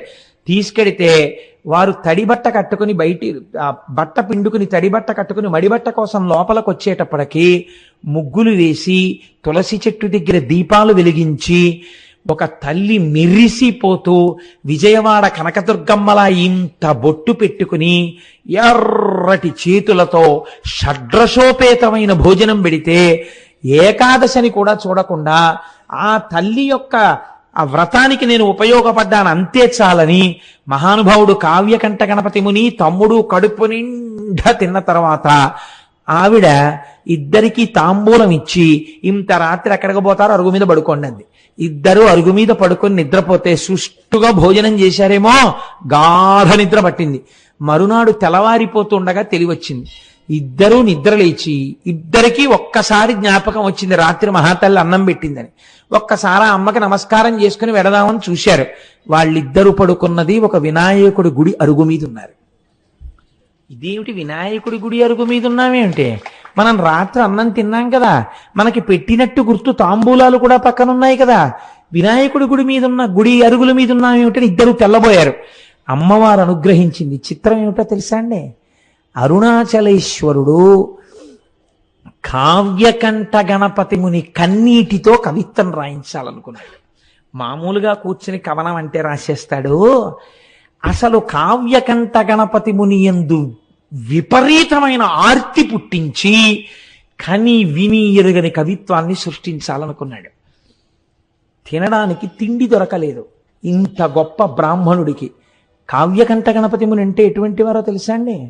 ఆయన ఒక వేద పాఠశాలలో పనిచేస్తుంటే 10 రోజులలో తమిళం నేర్చుకుని తమిళం మాట్లాడితే మీకు ఉద్యోగం ఇస్తామన్నారు. ఆయన అన్నారు 15 రోజులు టైం ఇచ్చారు. 15 రోజులు అక్కర్లేదు, 10 రోజులలో తమిళంలో మాట్లాడతాను, తమిళంలో రాస్తాను, తమిళంలో చెప్తాను అన్నారు. 10 రోజులు అయిన తర్వాత ఆయన మాట్లాడిన తమిళానికి ఆయన రాసిన తమిళానికి ప్రధానోపాధ్యాయులు ఆశ్చర్యపోయారు. ఇలాంటి తమిళం మనకి ఎవరికీ రాదని. అంతటి మహాపండితుడు ఆయన. ఒకసారి చెన్నైలో కూర్చుని సంస్కృతంలో ప్రసంగాలు చేస్తుంటే కాలేజీ స్టూడెంట్స్ వచ్చి పరిహాసం చేశారు. ఈ వెర్రి బ్రాహ్మడికి ఏం తెలుసు, సంస్కృతంలో మాట్లాడతాడు, షేక్స్పియర్ డ్రామాస్ ఎలా ఉంటాయో ఈయనకి ఏం తెలుసు, మ్యాక్బత్ నాటకం ఈయన ఎలా ఉంటుందో అని. అంటే ఆయన అన్నారు, ఈ మాటలు చెప్పిన పిల్లవాడిని వేదిక మీదకి పిలుస్తున్నానన్నారు. వచ్చి కూర్చో, మ్యాక్బత్ నాటకం చాలా గొప్పదంటున్నావు కదా, షేక్స్పియర్ ఎంత అందమైన ఇంగ్లీష్లో చెప్పాడని నువ్వు అనుకుంటున్నావో ఆ పొయిట్రీ నువ్వు చదువు. ఈయనకు వచ్చా అంత ఇంగ్లీషు, నువ్వు చదువు.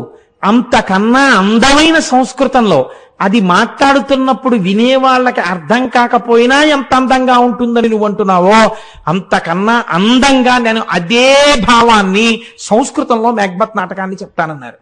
తెల్లబోయారు వాళ్ళు. ఎలా చెప్తారీనా అని. ఆ పిల్లవాడు వచ్చి వేదిక మీద కూర్చుని మ్యాక్బత్ నాటకాన్ని ఇంగ్లీష్లో చెప్పాడు. ఇంగ్లీష్లో ఆయన చెప్తుంటే యథాతథంగా అలా వినేసి ఒక చాప్టర్ అయిపోయిన తర్వాత ఆయనకి ఎలా అర్థమయ్యేదో సరస్వతీ కటాక్షం సంస్కృత భాషలో మ్యాక్బత్ చెప్తుంటే ఆంగ్ల పండితులు కూడా తెల్లబోయారు. అయ్య బాబోయ్, సంస్కృతంలో మ్యాక్బత్ ఇంత అందంగా ఉంటుందా అని. అది కావ్యకంఠ గణపతి అంటే. ఆయన సామాన్యుడు కాడు, సాక్షాత్ వారణాసిలో డుంఠి గణపతి అనుగ్రహం చేత పుట్టినవాడు. వారి చేత అద్భుతమైన కవిత్వం చెప్పించాలనుకున్నారు అరుణాచలేశ్వరుడు. ఎక్కడికి వెళ్ళినా అన్నం పుట్టలేదు. ఆఖరికి ఇళ్ళకెళ్ళి వారాలు అడిగారు. పోని వారానికి ఒక్కరోజు మీ ఇంటికి వస్తాం, భోజనం పెడతారా అని. వారానికి 4 రోజులు దొరికాయి. అది కూడా రోజు విడిచి రోజు రాత్రిళ్ళు భోజనం దొరకలేదు. తమ్ముడు ఆకలో ఆకలో అని ఏడుపు. అరటిపళ్ళు కొనుక్కోరా అని డబ్బివ్వడానికి కానీ లేదు ఆయన దగ్గరే. ఇంత బాధలో ఉంటూ ఆకలి కడుపు మండిపోతుంటే ఈ బాధతో నేను ఎవరినడగనయ్యా, అన్నం లోకానికి అన్నం పెట్టే అన్నపూర్ణ భర్త ఎందుకు ఇలా బాధ పెడుతున్నావు, నా కడుపుకు అన్నం పెట్టవా అని రోజు ఓ శ్లోకం రాసేవారు. ఆయన రాసి అరుణాచలేశ్వరుడి దేవాలయం ముందు నించుని గట్టిగా శ్లోకం చెప్పేవారు. ఆ శ్లోకం ఎంత గొప్పగా ఉంటుందో వినడానికి తిరువన్నామలైలో ఉన్న సంస్కృత పండితులందరూ వచ్చి కూర్చుని వినేవారు. విని అబ్బాయి ఎలా చెప్తున్నాడు రా ఇలాంటి కవిత్వం అనేవారు. చిత్రం ఏమిటో తెలుసా అండి? ఎవ్వరూ ఈ పూట మా ఇంటికి భోజనానికి రమ్మని పిలిచేవారు కాదు. ఉత్తరీయాలు దులుపుకుని వెళ్ళిపోయేవారు. ఈశ్వరాజ్ఞ. వాళ్ళకి అటువంటి మనసు లేక కాదు, అలాంటి మనసు పుట్టకుండా చేశాడు శంకరుడు. అలా తప్పిస్తే తప్ప అటువంటి కవిత్వం రాదని హరస్తుతి అని పేరు పెట్టారు ఆయన. పెట్టి శరన్నవరాత్రులు అయ్యాక మొదలుపెట్టారు. కార్తీక మాసంలో కృత్తికా దీపోత్సవానికి ఒక వారం రోజుల ముందు దాన్ని ఆపారు. చిట్ట చివరి రోజున ఆయన అన్నారు, ఈశ్వర, రేపటి రోజున ఇన్నాళ్లుగా నేను చెప్పిన కవిత్వపు ఆఖరి శ్లోకంతో నీకు చెప్తాను. అన్నం పుట్టిందా? పుట్టింది. పుట్టకపోతే నన్ను ఇలా ఉంచాలని నువ్వు అనుకుంటున్నానని కళ్ళంబట నీళ్లు వరదలై కారుతుండగా ఏడుస్తూ ఆ శ్లోకాలు చెప్పారు. అవి వినడానికి భగవాన్ రమణులు కూడా ఆ రోజు దేవాలయానికి వచ్చి కూర్చుని విన్నారు. తెలుసా అండి? ఎప్పుడు ఎక్కడా నిలబడనటువంటి వారు తాను బ్రహ్మజ్ఞానినని తెలిసిపోతుందని ఒక పిచ్చివాళ్లా తిరిగే శేషాద్రి స్వామి గుళ్ళోకొచ్చి కూర్చుని అరుగెక్కి కూర్చుని విన్నారు ఆ రోజున ఆ కవిత్వాన్ని. ఇటువంటి బ్రహ్మజ్ఞానులు శ్రోతలై ఉండగా కన్నులంబట నీరు కారిపోతూ ఆ హరవిలాసాన్ని ఆయన శ్లోకాలన్నింటినీ చెప్పారు. చెప్పి ఏడిస్తే ఆఖరి శ్లోకం అయిపోగానే ఊళ్ళో ఉన్న పెద్దలందరూ వచ్చి ఆయన కాళ్ళ మీద పడిపోయి, మహానుభావ, మీరు మా ఊరు విడిచిపెట్టి వెళ్ళడానికి వీల్లేదు. మా ఊళ్ళో ఉన్న సంస్కృత పాఠశాలలో మీకు అధ్యాపక వృత్తిని ఇస్తున్నాం. మీరు హాయిగా ఇక్కడుండి గొప్ప జీతం ఇస్తాం. మీరు వంట చేసుకోకండి, మా ఇంటికి రండి అంటే మా ఇంటికి రండి అని వీళ్ళకి పిలిచి భోజనాలు పెట్టేవారు. ఇటువంటి కవిత్వం మళ్ళీ రాదు. ఇటువంటి మహాపురుషుడు పుట్టడనేమో. ఈశ్వరుడు అక్కడ అరుణాచలేశ్వరుడు ఆయన చేత ఇది రచింపచేశాడు.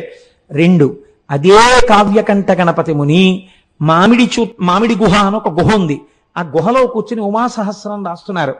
ఉమాసహస్రం రాస్తున్నప్పుడు ఆయన ప్రతిజ్ఞ చేశారు, ఇన్ని రోజులలో నేను ఇది పూర్తి చేసేస్తాను అని. ఇంకొక 2-3 రోజుల్లో పూర్తి చెయ్యాలి. 1000 శ్లోకాలు పూర్తి చెయ్యాలి. ఈలోగా వేలు మీద గోరు చుట్టు పుట్టింది. ఎంత బాధ, ఎంత నొప్పి అంటే పెన్ను కూడా ఇలా పట్టుకోలేని స్థితి వచ్చింది. ఆ రోజు రాత్రి పడుకున్నారు. నాకు జ్ఞాపకం ఉన్నంత వరకు నేను ఎప్పుడో చదివాను నాయన పుస్తకాన్ని. ఆ పుణ్యకోటి అనుకుంటాను ఆ వైద్యుడి పేరు. ఆ పుణ్యకోటి అనబడేటటువంటి వైద్యుడి కలలోకి పరమశివుడు వెళ్ళాడు. ఓరి, నువ్వు పడుకోవడం కాదు, నీ పేరుకు తగిన వాడవు కా. అదిగో అక్కడ అరుణాచలంలో చూత గుహలో ఒక మహానుభావుడు ఉమాసహస్రం రచిద్దామని కూర్చున్నాడు. వేలు మీద గోరు చుట్టు పుట్టింది. శస్త్రచికిత్స చేసి ఆయనకి స్వస్థత కలిగించని చెప్పాడు. వెతుక్కుంటూ డాక్టర్ గారు ఆపరేషన్ ఎక్విప్మెంట్ అంతా పట్టుకుని కొండెక్కాడు. ఎక్కితే అక్కడ కావ్యకంఠ గణపతి ముని కనపడ్డారు గోరు చుట్టుతో. ఆ గోరు చుట్టు ఆపరేట్ చేశారు. ఇవాళ రాత్రి 12 గంటలకి పూర్తవ్వాలి ఉమాసహస్రం. రాత్రి 9 ఎంతో అయింది. భగవాన్ రమణులు వచ్చి గుహలో ఒక అరుగు మీద పడుకున్నారు. మొదలు పెడితే కవనం వెళ్ళిందండి ఆయనకి. 1000 శ్లోకాల ఉమాసహస్రం ఖచ్చితంగా 12 గంటలు అవడానికి కొద్ది నిమిషాల ముందు ఉమాసహస్రం పూర్తయిపోయింది. ఆశువుగా పూర్తయిపోయిన తర్వాత రమణ మహర్షి లేచారు. లేచి, రాసుకున్నావా చెప్పిందంతా అన్నారు. ఆయనే అరుణాచలేశ్వరుడై ఈయన చేత పలికించారు. మీరే పలికించారని గణపతి ముని నిర్ధారించారు. అటువంటి అద్భుతమైన సంఘటనలకు ఆలవాలము అరుణాచలము. మనం ఇవాళ చదువుకుంటున్నటువంటి వాటిల్లో చాలా భాగాలు అరుణాచలేశ్వరుడు, అపీత కుచాంబ వాళ్ళిద్దరి అనుగ్రహంగా వెలిగించబడ్డవే. ఆ సుబ్రహ్మణ్యేశ్వర స్వామి వారి యొక్క అనుగ్రహంగా వెలిగించబడ్డవే. ఇక్కడే ఒక చిత్రమైనటువంటి విషయాన్ని మీకు విజ్ఞాపన చేస్తాను నేను. వల్లాల గోపురము అని చెప్పి ఒక పెద్ద గోపురం, ఆ లోపలికి వెడుతున్నప్పుడు తూర్పు గోపురాన్ని దాటి వెళుతున్నప్పుడే ఈ కిలి గోపురం అందులోనే ఉంది అని ఈ చిలుక. ఆ రాజు ఈ వల్లాల రాజు గారికి మల్లమాదేవి, సల్లమాదేవి అని 2 భార్యలు. వీళ్ళ పేర్లు మారే. కొన్ని పుస్తకాల్లో ఈవిడ పేరుని ఇంకొక పేర్లు కూడా వాడారు. కానీ పేరుతో నిమిత్తం ఏముంది? మనకి కావలసినది విషయము యథార్థమైనది కావాలి. ఎక్కడ చెప్పిన వృత్తాంతం మాత్రం ఇదే చెప్పారు. ఈయనకి బిడ్డలు లేరు. బిడ్డలు కావాలని పరితపిస్తున్నాడు. అరుణాచలేశ్వరుణ్ణి సేవిస్తున్నాడు. అరుణాచలాన్ని తిరువణ్ణామలైని రాజధానిగా చేసుకుని పరిపాలన చేస్తున్నాడు. అటువంటి సమయంలో ఒక రోజు కైలాసం నుంచి పరమశివుడు తన ప్రమదగణాలన్నింటితో కలిసి వచ్చాడు. అందరూ జంగమ వేషాలు వేసుకున్నారు. జంగమలందరూ తిరువణ్ణామలైలో ఉన్నటువంటి కళావంతుల ప్రతి స్త్రీ ఇంటికి వెళ్ళిపోయారు. పరమశివుడుగా ఉన్న జంగమ వెళ్ళడానికి ఒక్క కళావంతుల ఇల్లు, ఒక్క నృత్య కళాకారుని ఉన్న ఇల్లు లేకుండా చేశాడు. రాజు దగ్గరికి వస్తే రాజు జంగమదేవరిని చూసి సంతోషపడిపోయి కాళ్ళ మీద పడ్డాడు. మహానుభావా, నీకేం కావాలన్నాడు. నాకొక్క కళావంతుల స్త్రీ కావాలి, నృత్యం చెయ్యాలన్నాడు. రాజు వెళ్ళి వెతికి తెమ్మన్నాడు. ఎవ్వరూ లేరు. ప్రమథగణాలు ఆ జంగమదేవర్ల వేషంలో అప్పటికే ప్రతి ఇల్లు చేరిపోయారు. అయ్య బాబోయ్, వచ్చినవాడు జంగమదేవర శివస్వరూపుడు, నా మాట ఎలా నిలబడుతుందని బెంగెట్టుకున్నాడు. ఆయన రెండవ భార్య సల్లమాదేవి అంది, మీరు బెంగ పెట్టుకోకండి, మీ మాట నిజం చేస్తాను, నేనే వెళ్ళి ఆ జంగమ ముందు నాట్యం చేస్తానంది. రాజు వెళ్ళమన్నాడు. జంగమ నిద్రపోతున్నాడు ఈవిడ వెళ్ళేటప్పటికి. ఆవిడ, నేను నీ దగ్గర నాట్యం చెయ్యడానికి వచ్చాను అని తాకి లేపింది. ఇలా ముట్టుకోగానే ఒక పసిపిల్లవాడై ఆ తల్పం మీద ఏడ్చాడు శంకరుడు. ఆ పిల్లవాణ్ణి చేతులతో పట్టుకుని, మనకి బిడ్డలు లేనటువంటి బాధని ఈశ్వరుడు తీర్చాడు మహారాజా, ఈ పిల్లవాణ్ణి స్వీకరించండి అని చేతిలో పెట్టింది. చేతిలో ఆ పిల్లవాణ్ణి ఇలా పట్టుకుంది. ఇలా పట్టుకునేటప్పటికి ఆ పిల్లవాడు అంతర్ధానం అయిపోయాడు. అంతర్ధానమై శంకరుడిగా ప్రత్యక్షమై, నాకు నా శరీరము పడిపోయిన తరువాత తదనంతరము కర్మ చెయ్యడానికి కొడుకు లేడని బెంగ పెట్టుకుని నన్ను ఉపాసన చేశావు కనుక నీకు ప్రతి సంవత్సరం నీ శరీరము పడిపోయిన తరువాత నీకు తద్దినాన్ని నేనే పెడతాను అని ప్రతిజ్ఞ చేశాడు. మీకు చిత్రం ఏమిటో తెలుసా అండి? మాఘమాసంలోనే ఆయన తిథి వస్తుంది, వల్లాలరాజు గారి తిథి. వచ్చిన రోజు తెల్లవారుజామునే గుడి తలుపులు తెరిచి అర్చకులు వెళ్ళి చెప్తారు, ఇవాళ మీ తండ్రి గారైనటువంటి వల్లాలరాజు గారు శరీరాన్ని విడిచిపెట్టినటువంటి తిథి, ఆయన కుమారుడవైన అరుణాచలేశ్వర నీవివాళ తద్దినం పెట్టాలి అని చెప్తారు. చెప్పి స్వామివారు అమ్మవారు పల్లకి ఎక్కి తద్దినం పెట్టడం కోసమని పల్లికొండ పట్టు అనబడేటటువంటి ఆయన శరీరం అంత్యేష్టి జరిగినటువంటి ప్రదేశానికి పల్లకి వెడుతుంది. వెళ్ళి పీటల మీద అరుణాచలేశ్వరుడు అపీత కుచాంబ కూర్చుని తద్దిన కార్యాన్నంతటినీ వీళ్లే పెడతారు. వీళ్లే పెట్టి స్నానం చేసి మళ్ళీ గుళ్ళోకి ప్రవేశించొచ్చి కూర్చుంటాడు. ఇప్పటికిట 600 సంవత్సరాలైందిట. 600 సంవత్సరాలుగా వల్లాల మహారాజు గారికి తద్దినం అరుణాచలేశ్వరుడే పెడుతున్నాడు. ఎంతటి కారుణ్యమూర్తో చూడండి. ఎక్కడైనా విన్నామా మనం ఇటువంటి సంఘటన? ఇది అరుణాచలం అంటే. అరుణాచలం వెళ్ళి అడగని వాడిది పాపం తప్ప, అరుణాచలం వెళ్ళినటువంటి వాడికి, అరుణాచలం వెళ్ళి ప్రార్థించిన వాడికి సాధారణంగా కోరిక తీరకపోవడం అన్నది ఉండదు. అంత పరమపావనమైనటువంటి క్షేత్రము ఆ క్షేత్రము, అరుణాచల క్షేత్రము. ఇక్కడే కార్తీక పూర్ణమి నాడు, మహాశివరాత్రి నాడు శివలింగము వెలిసిన ప్రాంతం అదే. ఇక్కడండి చాలా మంది సిద్ధ పురుషులు ఈ కొండల్లో తపస్సు చేస్తూ ఉంటారు. వాళ్ళు ఒక్కొక్కసారి రాత్రి వేళ కొండ దిగుతారు అన్నారు. నేను లోపల అనుకున్నాను, నిజంగా అలా సిద్ధ పురుషులు వస్తూ ఉంటారా అనుకున్నాను. ఒక ఆయన అప్పుడే అంత డొంకల్లోంచి వస్తున్నారు. వస్తుంటే ఈయన గభాలను ఆపి వస్తున్నారా అని ఆయనతో ఏదో మాట్లాడారు. నేను తెల్లబోయిన సన్నివేశం మీకు చెప్తున్నాను. గోళ్ళు ఇలా తిరిగిపోయి ఉన్నాయి. అంటే ఎన్నేళ్ల నుంచి జరుగుతోందో ఆ తపస్సు అయింది. ఆయన బహుశా మాకు దర్శనం ఇవ్వడానికే కిందకొచ్చి ఉండి ఉండవచ్చు. మీకు నేను ఒక పరమ సత్యాన్ని ఇవాళ చెప్తున్నాను, మీరు నన్ను నమ్మండి, నేను అబద్ధం చెప్పట్లేదు. ఆయన నన్ను అడిగారు, పక్కకి తీసుకెళ్లి గిరి ప్రదక్షిణం చేస్తుంటే మీకు రమణులు అంటే ఎందుకు ఇంత ఇష్టం అని అడిగారు.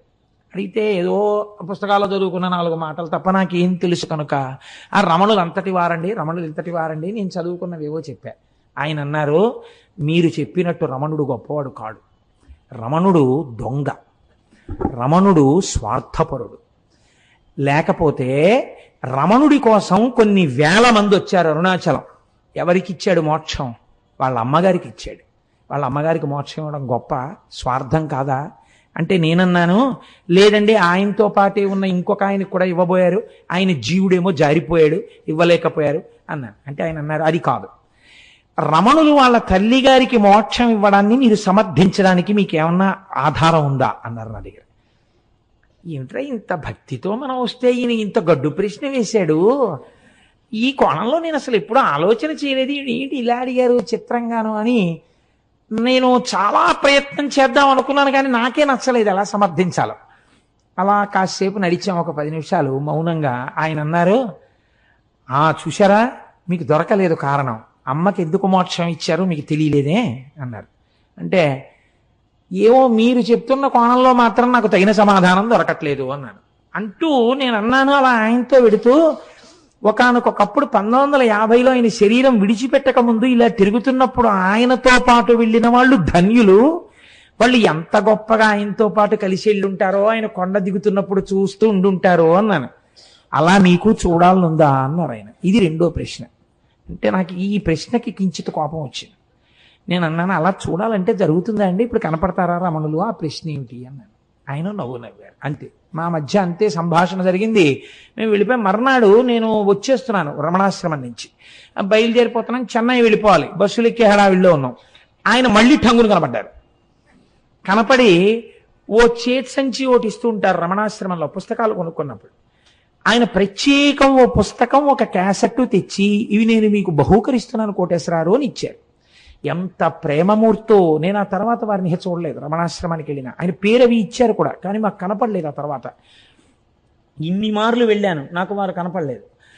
నేను ఇంటికి వచ్చి యథాలాపంగా పెట్లోంచి పుస్తకాలన్నీ కొనుక్కున్నవి తీసి అక్కడ పెట్టేసి వెళ్ళిపోబోతూ ఇలా గాలికి ఎగురుతూ ఉంటే ఒక పేజీ, ఆ పేజీ మీద చెయ్యేసి ఇలా చూశాను. రమణులు తల్లికే మోక్షం ఎందుకు ఇయ్యవలెను అని ఉంది దాని మీద. నేను తెల్లబోయి ఇదే కదా మన నేను అడిగారు అని చెప్పి నేను అది చదివాను. చదివితే రమణుల యొక్క తల్లి వృద్ధాప్యంలో ఆవిడ యొక్క కుమార్తె, అమ్మా నాతో చెన్నై వచ్చేయమ్మా, వీడి దగ్గర ఉంటే ఏం చూస్తాడు, నువ్వు నాతో వచ్చేస్తే ఇంకెంతో కాలం ఉండవు కదా, జాగ్రత్తగా చూస్తావంటే అమ్మగారు అన్నారు, మీతో వస్తే ఏం చేస్తారు, ఓ పరుపు మీద పడుకోబెడతారు, జాగ్రత్తగా చూస్తారు. నా ప్రాణోత్క్రమణం అయితే ఏం చేస్తారు, కొన్ని కోట్ల జన్మల నుంచి ఏం చేశారో అదే చేస్తారు. మీరు నన్ను తీసుకెళ్లి దహిస్తారు. వీడి దగ్గర ఉంటే ఏమవుతుంది, పోయే ప్రాణం ఎలాగో పోతుంది. వీడు జనన మరణములకు అతీతుడు, నా కొడుకు, వాడు జ్ఞాని. కాబట్టి వాడు నేను చచ్చిపోయిన తర్వాత నా శరీరాన్ని తన రెండు చేతులతో పైకెత్తుతాడు. మీ దగ్గర ఉంటే వాడు ఎత్తడు, వాడు రాడు తిరువన్నామలై వదిలి. వాడు పైకెత్తి వాడు కాల్చడు. ఈ శరీరాన్ని పట్టుకెళ్ళి పక్షులు తింటాయని రక్కసిముళ్ళని తంతుంటాయి అరుణాచలం కొండ మీద, రక్కసిముళ్ళ పొదలలోకి విసిరేస్తాడు. వాడి చేతులతో పట్టి పైకెత్తాడు కాబట్టి నాకు మళ్ళీ ఇంకొకసారి పడిపోవలసిన అవసరం లేని స్థితిని కలుగుతుంది. కాబట్టి వీడి దగ్గర పోతానన్నారు. ఈ మాట తల్లి అన్నందుకు కొన్ని కోట్ల జన్మలు అనుభవించవలసిన పాపపుణ్యములను ఆఖరి రోజున తీసేసి మోక్షం ఇచ్చేశారు. ఇందుకు ఇచ్చారు మోక్షం తప్ప స్వార్థంతో ఇయ్యలేదు అని రాసుంది. అమ్మ బాబోయ్, ఆనాడడిగిన ప్రశ్నకి ఆయన ఇచ్చిన పుస్తకంలో ఎగిరిన పేజీలో జవాబుంది అని నేను తెల్లబోయాను. నిజంగా క్యాసెట్ పెట్టాను. ఆ క్యాసెట్ ఏమిటో తెలుసా అండి, రమణులు కొండ మించి దిగుతున్నట్టు, ఎక్కడో ఒక అరుగు మీద కూర్చుంటున్నట్టు, అందరితో మాట్లాడుతున్నట్టు, బాగా వృద్ధులైపోయిన తర్వాత ఇలా చేతులు వేసి వెడుతున్నట్టు, ఆఖరణ వారి శరీరం విడిచిపెట్టేసినప్పుడు అందరూ ఒక్కసారి లేచి నిలబడినట్టు ఉన్న క్యాసెట్. చిత్రం ఏంటంటే, నా స్నేహితుడు ఒకడు ఉన్నాడు, అతను ఎప్పుడు పెడతాడు అరుణాచలం. అతని దగ్గర కూడా లేని ఆ క్యాసెట్ ఆ రోజుల్లో నాకు ఎలా వచ్చిందో నాకే తెలియదు. నేను ఆ రోజుల్లో ఆ క్యాసెట్ని, అది నా దగ్గర లేదు అని అతను నాకు చెప్తే నేను తెల్లబోయి, ఇది నాకు బహుశः భగవానులే అనుగ్రహించుంటారు, ఇది స్వార్థంతో నేను ఒక్కడిని అనుభవించకూడదని మా ఇంట్లో కలర్ టీవీ పెట్టి రమణుల జన్మదినోత్సవం నాడు ఎందరినో పిలిచి బ్యాచ్లుగా చూపిస్తే ఒక మహాతల్లి నాకు సలహా ఇచ్చారు, ఇలా మీ ఇంట్లో ఎన్ని బ్యాచ్లకి పెడతారండి, చిన్న అపార్ట్మెంట్ లో శివాలయానికి తీసుకొచ్చి క్యాసెట్ వేయండి అన్నారు. అంటే టీవీ అప్పట్లో ఇవే డివిడీ లేవు, విసిఆర్లే. విసిఆర్ పట్టుకుని వెళ్ళి వెంకటనగర్ శివాలయంలో ఆ క్యాసెట్ ని నేను ప్లే చేసి కొన్ని వందల మంది చూసి సంతోషించారు. బహుశా మీరు చూశారేమోనమ్మా. అన్నీ అరుణాచల అనుబంధంలో రమణులే అనుగ్రహించారు కనుక ఆ అరుణాచలం అంత గొప్ప అరుణాచలం. కాబట్టి చూడండి, నేను మీకు ఎందుకు విజ్ఞాపన చేశాను అంటే, ఆ కొండ సామాన్యమైన కొండ కాదు. శివుడు అక్కడ స్థూల రూపంలో ఉన్నాడు, కొండగా ఉన్నాడు. అరుణాచలేశ్వరుడి దేవాలయమునందు శివలింగముగా ఉన్నాడు. అదే అరుణాచలం కొండ మీద దక్షిణామూర్తిగా ఇప్పటికీ ఉన్నాడు అని అంటారు. ఎందుచేతనంటే, రమణ మహర్షి యొక్క శిష్యులు కొంతమంది అరుణాచలం కొండ శిఖరాల మీద కూర్చుని ఉండగా వారికి పాదుకలతో నడిచి వెళ్ళిపోతున్నటువంటి చప్పుళ్ళు వినపడ్డాయి. నేను సరిగ్గా చెప్పి ఉంటే పేరు, నాకు ఆ పేర్లు సరిగ్గా జ్ఞాపకం ఉండవు, చాడ్విక్ అనుకుంటాను, రమణుల శిష్యుల్లో ఒక ఆవిడ. ఆ చాడ్విక్ అన్నావిడ ఒకసారి అరుణాచల శిఖరం మీద కూర్చుని ఒక ప్రదోష వేళలో ఆవిడేదో సంగీతంలో ఉండేటటువంటి రాగముల గురించి ఆలోచన చేస్తూ పాడుకుంటున్నారు. అపురూపమైనటువంటి రాగాలు కొన్ని ఆ అరుణాచలం కొండల్లోంచి వినపడ్డాయి. ప్రదోష వేళలో పరమశివుడు దక్షిణామూర్తిగా కూర్చుని ఉంటే ఇప్పటికీ అనేక మంది దేవకాంతల ఆయన ముందు నాట్యం చేస్తూ గంధర్వగానం చేస్తారని ఆవిడ దాన్ని రికార్డ్ చేశారు. రికార్డింగ్ అవుతుందేమో చూద్దామని రికార్డ్ చేసి రమణుల దగ్గరికి తీసుకొచ్చి ఆన్ చేస్తే ఆ సంగీతం రికార్డ్ అయి వినపడింది. అరుణాచలం అంత పరమపావనమైన క్షేత్రం. ఇప్పటికీ దక్షిణామూర్తిగా పరమశివుడు దాని యందు కూర్చుని ఉన్నాడు అని పెద్దలు విశ్వసిస్తారు. అటువంటి అరుణాచలంలో ఒక మహానుభావుడు కాళ్ళు ఉండేవి కావు ఆయనకి. ఆయన అరుణగిరికి ప్రదక్షిణం చేద్దామని కేవలం పిరుదుల మీద డేకుతూ వెడుతున్నాడు. వెడుతుంటే చచ్చు పడిపోయినటువంటి కాళ్ళు తిరిగి సత్తువని పొంది ఆయనకి కాళ్ళు వచ్చాయి. అరుణాచల ప్రదక్షిణం, అరుణగిరి ప్రదక్షిణం అంత గొప్పది. అలాగే ఒకానొకప్పుడు ఒక సంపన్నురాలు తిరువణ్ణామలై రైల్వే స్టేషన్లో దిగి ఒక పెళ్లికి వెళ్ళడం కోసమని తిరువణ్ణామలై వచ్చి ఒక జట్కా మాట్లాడుకుని వెడుతూ ఉంటే ఆ జట్కా వాడు ఆ కొండలలోకి అరణ్యంలోకి తీసుకుపోతున్నాడు. ఆవిడ ఇదేమిటి ఇలా తీసుకెడుతున్నావు అంటే నోరు విప్పితే చంపేస్తానన్నాడు. భగవానుడు ఇక్కడే కొండ రూపంలో ఉన్నాడు, నన్ను రక్షిస్తాడని ఆవిడ జట్కాలో కూర్చుని అరుణాచల శివ, అరుణాచల శివ, అరుణాచల శివ అని 3 మాటలు అన్నారు. అనేసరికి పెద్ద పెద్ద టార్చ్ లైట్లు వేసుకుని ఒక పోలీస్ టీం ఒకటి అక్కడికి వచ్చింది. వచ్చి వెంటనే ఈ దొంగని పట్టుకుని దేహశుద్ధి చేసి ఆవిడ్ని కారు ఎక్కించుకుని పెళ్లి జరగవలసిన కళ్యాణ మంటపం దగ్గరికి తీసుకెళ్లి ఆవిడ్ని విడిచిపెట్టారు. ఆవిడ మహాసంపన్నురాలు, చదువుకున్నది. నన్ను ఇంత రక్షించారు కనుక మీ నెంబర్స్ ఇవ్వండి, మీ బ్యాడ్జ్ నెంబర్స్, రేపు మీ పోలీస్ స్టేషన్లో నేను కొంత అమౌంట్ ఇచ్చి మీకు క్యాష్ అవార్డు ఇమ్మని వచ్చి నేను మీకు బహూకరిస్తానని చెప్పి ఆవిడ నెంబర్స్ తీసుకున్నారు. తీసుకున్న రాత్రి పెళ్లికి అటెండ్ అయి మర్నాడు తన బంధువులతో కలిసి పోలీస్ స్టేషన్కి వెళ్ళి నిన్న రాత్రి నన్ను కొంతమంది పోలీసులు రక్షించారు, వాళ్ళ నెంబర్లు ఇవి, వాళ్ళకి క్యాష్ అవార్డు ఇవ్వండి అని చెప్పి ఆవిడ ఇస్తే తమిళనాడు పోలీసు సర్వీస్ లో ఈ నెంబర్లు ఉన్న పోలీసులు లేరమ్మా, ఈ నెంబర్లు లేవని చెప్పారు. పరమశివుడే ఆ రూపంతో వచ్చి ఆవిడ్ని రక్షించాడు ఆ రోజున. అలాగే ఎంతమందికో మహానుభావుడు ఒకానొక సమయంలో ఒక ఆంగ్లేయుడు, ఆయన బూటు లేకపోతే అడుగు తీసి అడుగు వెయ్యలేడు. అటువంటి వాడు బూట్లతో ప్రదక్షిణం చేద్దామని వెడుతుంటే బూటు చిరిగిపోయింది. కటిక చీకటి, బూటు కుట్టేవాడు లేడు. కుట్టేవాడు లేక నేను ఎలా రక్షింపబడతానని భగవాన్ రమణులు చెప్తుంటారు. అరుణాచల ఈశ్వరుడే కాపాడుతుంటాడని అరుణాచల శివ, అరుణాచల శివ, అరుణాచల శివ అంటూ నించున్నారు. ఎక్కడి నుంచి వచ్చాడో అంతలో చెప్పులు కుట్టేవాడు వచ్చి అయ్యా మీ బూటు కుట్టనా అండి అని కుట్టేసి ఆయన అలా ఉండిపోయాడు. అంతే, ఆ అరణ్యంలోంచి అరుణాచలంలోకి వెళ్ళిపోయాడు. ఆయన బూట్లు కుట్టి వెళ్ళాడు, ఆ బూట్లతో ఆయన గిరి ప్రదక్షిణం చేశాడు. ఇలా ఎంతమందో ఎన్ని రకాలుగానో ఆ అరుణాచల గిరి ప్రదక్షిణంలో అనుభూతులను పొందారు. నేనైతే మీకు ఒకటి మనవి చేస్తాను. ఇప్పటికీ అరుణాచలంలో మనకు ఒక ఆశ్చర్యమైన సంఘటన కనపడుతుంది. మీకు ఏ దేవాలయంలో ఎవ్వరూ కూడా 5 పైసలు ఇయ్యండి అని అడగారు. నాకు ఇప్పటికీ చాలా ఆశ్చర్యంగా ఉంటుంది. 150 మంది వెళ్ళామనుకోండి, సాధారణంగా వాళ్ళు ఏమనుకుంటారు, 150 మంది వచ్చారు మీ గోత్రనామాలు చెప్పండి అనాలి. వాళ్ళు అనరు. వాళ్ళు మీరు పళ్ళెల్లో ఏం వేస్తారని అడగరు. వాళ్ళందరికీ చేతిలో చిటికిడి చిటికిడి చిటికిడి చిటికిడి విభూతి పెట్టేస్తారు. నమస్కారం పెట్టుకుని వెళ్ళిపోతుంటే ఇదేంటి వీళ్ళు అసాధ్యం కూడా ఇంతమంది వచ్చారో రూపాయి లేదని వాళ్ళు అనరు. అర్ధరాత్రి 1 గంటకి 2 గంటలకి ఒకే ఒక విదేశీ వనిత వర్షం పడుతుంటే అరుణాచలానికి గిరి ప్రదక్షిణం చేస్తూ వెళ్ళిపోతూ ఉంటుంది. ఎవరండి? హిందూ మతస్థులు కారు, విదేశాల నుంచి వచ్చినటువంటి ఎందరో వనితలు, నిండు యవ్వనంలో ఉన్న వాళ్ళు వర్షధారలలో తడిసిపోయిన బట్టలతో ఒక్కరే గిరి ప్రదక్షిణం చేస్తుంటారు. వాళ్ళని చెనకిన వారు కానీ, వాళ్ళ వెనక పడ్డవారు కానీ, వాళ్ళతో పరిహాసమాడిన వాళ్ళు కానీ మీకు గిరి ప్రదక్షిణంలో కనపడరు. నేను ఒకసారి చూసి తెల్లబోయాను. మీకు ఒక విచిత్రమైన విషయం చెప్పనండి. ఆ పిల్లవాడి తల్లిదండ్రులు కానీ వాళ్ళెవరూ నాకు ఇప్పుడు జ్ఞాపకంలో లేరు. నాకు ఒక 2 సంవత్సరాల క్రితం ఆ కుటుంబం వాళ్ళు నా దగ్గరికి తరచూ వస్తుండేవారు. నేను ఉపన్యాసాలు కాకినాడలో చెప్తుంటుంటే ఇంజనీరింగ్ చదువుకుంటున్న పిల్లవాడు అతను, అప్పుడు సెకండ్ ఇయర్ చదువుతుండేవాడు.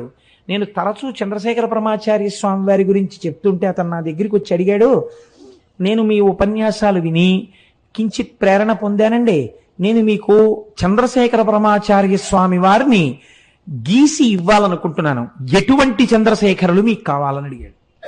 నేను ఆ పిల్లవాడు అడిగినటువంటి ప్రశ్న విధానానికి ఆశ్చర్యపోయాను. అంటే నేను ఎలాంటి చంద్రశేఖర పరమాచార్య స్వామి వారిని కోరితే అలాంటి పరమాచార్యుల వారిని గీయగలవా అన్నాను. గీస్తాను అన్నాడు. నేను తెల్లబోయాను. పరమాచార్యుల వారి ఆచమనం చేసే విధానం చాలా ఆశ్చర్యంగా ఉంటుంది. 2 మోకాళ్ళు ఇలా పెట్టి 2 మోచేతులు మోకాళ్ళ మధ్యలో పెట్టి కమండలం కింద పెట్టి ఆచమనం చేస్తారు. ఏది అలాంటి బొమ్మ గీయన్నాను. మీరు నమ్ముతారా? అతను ఒక వైట్ కార్డు బోర్డు మీద పెన్సిల్తో చక్ చక్ చక్ చక్ చక్ చక్ గీసాడు. అది గీసేసి నాకు బహూకరించాడు, పేరు రాసి. నేను తెల్లబోయి అది ఫోటో కట్టించుకుని ఇంట్లో పెట్టుకుంటే ఇప్పుడు సుబ్రహ్మణ్యోత్సవాలకి రాబోతున్నటువంటి స్వరూపానందేంద్ర సరస్వతి స్వామి వారు భిక్షకి మా ఇంటికి వచ్చారు. ఆయన వస్తూనే తిన్నగా ఫోటో దగ్గరికి వెళ్ళిది ఎక్కడిది నీకని అడిగారు. అడిగితే నాకు ఒక ఇంజనీరింగ్ స్టూడెంట్ గీశాడండి అన్నాను. నువ్వు ఏమనుకోకపోతే ఇది నాకు ఇచ్చేయగలవా అని అడిగారు. తప్పకుండా తీసుకోండి స్వామి అన్నాను. ఆయన వెంటనే తీసుకుని కళ్ళకద్దుకుని తన పరివారానికి ఇచ్చి ఇది మన పీఠానికి చేర్చండి అని ఇచ్చారు. ఆ పిల్లవాడు అరుణాచలం వెళ్ళి నాకు ఫోన్ చేశాడు. నేను అరుణాచలం వచ్చానండి గిరి ప్రదక్షిణం చేయడానికి కోటేశ్వరారు, ప్రారంభం చేస్తున్నానండి అని. ఆ తర్వాత ఒక 4 రోజులు పోయిన తర్వాత నా దగ్గరికి ప్రసాదం పట్టుకుని వచ్చాడు. అతను ఎప్పుడు వెళ్ళాడు గిరి ప్రదక్షిణానికి? మంచి రోహిణీ కార్తెలో వెళ్ళాడు. వెళ్ళి తెలియక చిన్నపిల్లవాడు కదా, విని విని విని విని ఉన్నాడు. ఆ భక్తి పెంచేసుకున్నాడు. ఉదయం 8 గంటలకు బయలుదేరాడు. ఆది అన్నామలై దేవాలయం దగ్గరికి వెళ్ళేటప్పటికి 11 అయింది. అరికాళ్ళన్నీ బొబ్బలెక్కిపోయాయి. ఇంకా కాలు ఇలా పడలేదు. అయ్యయ్యో, నేను ఇంత పూనికతో వచ్చాను, నేను ప్రదక్షిణం చెయ్యలేనా అని ఒక చెట్టు కింద కూర్చుని ఏడ్చేట. ఆ ఏడవడమే క్షణం ఆకాశం అంతా మేఘాలు పట్టి వర్షం ధారల కింద పడిపోయి చల్లబడిపోతే అతను గిరి ప్రదక్షిణం చేసి నాకు అరుణాచలం నుంచే ఫోన్ చేశాడు. నేను ఇటువంటి అనుభూతిని పొందాను కోటేశ్వరారు, ప్రసాదం పట్టుకుని మీ ఇంటికి వస్తున్నానని నాకు పట్టుకొచ్చి ప్రసాదం ఇచ్చాడు. తరచూ నా దగ్గరికి వస్తుండేవాడు ఆ కుర్రవాడు. తర్వాత ఉద్యోగం వచ్చినప్పుడో ఎప్పుడో కూడా నా దగ్గరికి వచ్చాడు. నా దగ్గరికి నేను కొంచెం వచ్చేవాళ్ళని ఎందుకు అనాలి, నాకే జ్ఞాపక శక్తి తక్కువ, గుర్తుండదు. ఇప్పుడు పాపం ఎక్కడికి వెళ్తున్నానని చెప్పాడో, ఎక్కడ ఉద్యోగానికి వెళ్ళాడో. కానీ ఆ పిల్లవాడి ఈ పరమ పవిత్రమైన ఉపన్యాసంలో స్మరింపబడడం చేత అతని జీవితం ఈశ్వరుడి చేత చక్కగా రక్షింపబడుతుంది. కాబట్టి నాకే ఎన్ని అనుభూతులు ఉన్నాయో అరుణాచల క్షేత్రంతో, తెలిసి తెలియని నేను 4 మాటలు చెప్తే నమ్మి వెళ్ళిన వాళ్ళు భక్తి వలన ఎన్ని అనుభవించారో అరుణాచల క్షేత్రంలో.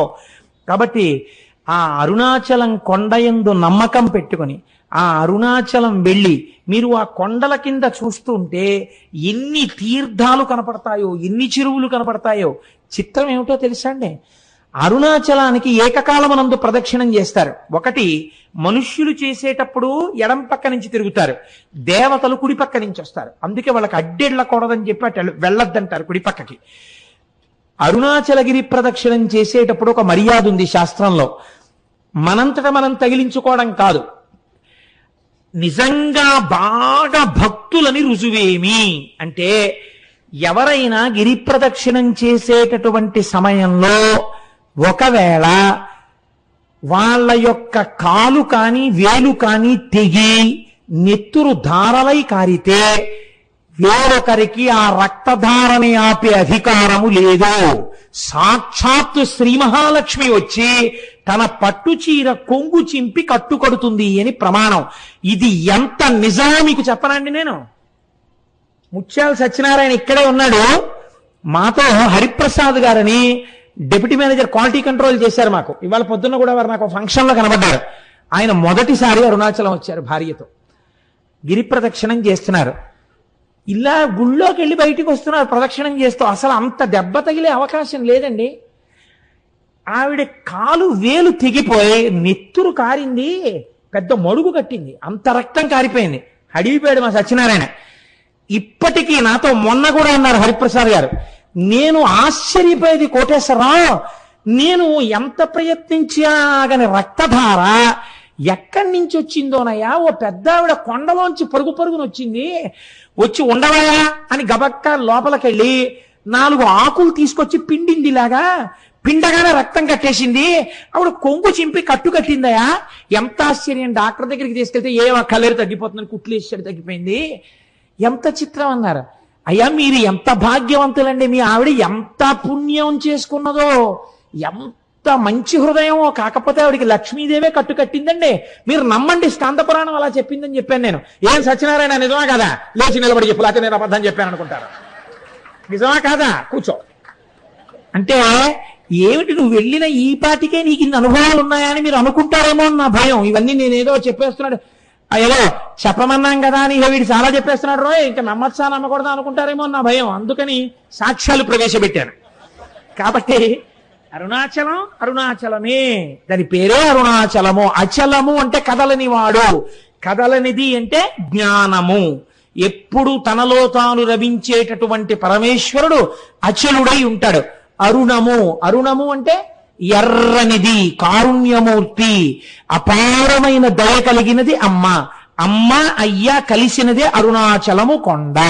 కాదు కాదు, అరుణాచలంలో ఉన్నటువంటి శిలలను తీసుకెళ్లి అమెరికా సంయుక్త రాష్ట్రాల్లో ఉన్న శాస్త్రవేత్తలు అక్కడ ఉండే ప్రయోగశాలలో పరిశీలన చేశారు. చేస్తే వాళ్ళు అన్నారు, ఈ అరుణాచలం కొండ హిమాలయ పర్వతాల కన్నా ముందుది. ఇది ఎప్పుడు ఏర్పడిందో మేము చెప్పలేం, ఎందుకంటే అగ్నిహోత్రములో తప్తమై ఘనీభవించిన మొదటి రాళ్లే అరుణాచలం కొండ అని వాళ్ళు నిర్ధారణ చేశారు. మేము చెప్పలేం దీని కాలం అని. మన పురాణం ఏమని చెప్పిందో తెలుసా అండి, స్కాందం.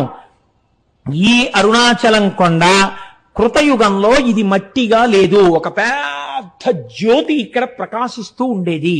ఆ జ్యోతికే ప్రదక్షిణం చేసేవారు ఆ రోజుల్లో. ఉపాసనా బలం అలా ఉండేది. కాబట్టి రాను రాను రాను రాను ఉపాసనా బలం తగ్గిపోయి శరీరములు ఆ శక్తిని తట్టుకోలేని స్థితి వస్తే ఒక్కొక్క యుగంలో ఆ కొండ ఒక్కొక్క రూపుని మార్చింది. ఆ కొండ త్రేతాయుగంలో బంగారు పర్వతమైనది. బంగారు పర్వతానికి ప్రదక్షిణం చేసేవారు. ద్వాపర యుగం వచ్చేసరికి ఆ కొండ రాగి పర్వతమైనది. కలియుగం వచ్చేసరికి అది శిలారూపమును దాల్చినది. కానీ ఇప్పటికీ అది యథార్థమునకు అగ్నియే. ఆ అగ్నియే పంచభూతములలో అగ్నిలింగము, లింగము. అందుకే ఒకసారి అరుణాచలంలోకి ప్రవేశిస్తే చాలు, వాళ్ళ ఖాతాలో జీవనయాత్ర యందు అరుణాచల ప్రవేశమునకు పూర్వము, అరుణాచల ప్రవేశమునకు తదుపరి అని రెండుగా విడదీసి శాస్త్రం మర్యాద చూపిస్తుందని మన వాళ్ళు ఆ అరుణాచల గిరి ప్రదక్షిణం గురించి అంత గొప్పగా మాట్లాడతారు. అటువంటి రమణాశ్రమానికి మీరు వెడితే నేనొక్క మాట చెప్పకపోతే నేను పొరపాటు చేసిన వాడిని అవుతాను. ఇవాల్టి రోజున మన మత వైభవం ఏమిటో మనకి తెలియదు, మన సనాతన ధర్మము యొక్క గొప్పతనం ఏమిటో మనకి తెలియదు. మన సనాతన ధర్మము గురించి మనం వెలితి మాటలు మాట్లాడతాం, ఏకి మాటలు మాట్లాడతాం. మీరు ఇవాళ రమణాశ్రమానికి వెళ్ళి చూడండి, శేషాద్రి స్వామి కాటేజెస్ దగ్గరికి వెళ్ళి చూడండి.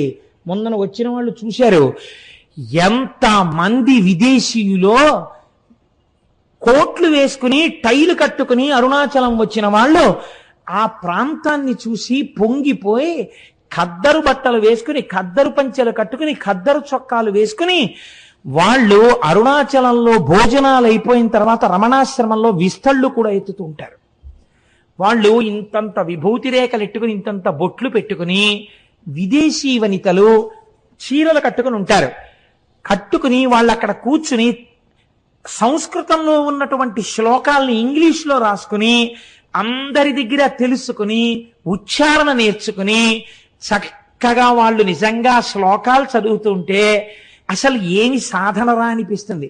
మీకు నేను ఒక సంఘటన చెప్తాను. నేను ఒకసారి అరుణాచలం వెళ్ళినప్పుడు బాగా తెల్లవారుజామున కొండల మీద కెడితే బాగా తపస్సులో కొన్ని సంవత్సరాల నుంచి ఉన్నటువంటి వాళ్ళ గుహల దగ్గర పాలు పిట్టొచ్చే వాళ్ళు కనపడతారు అని చెప్పారు.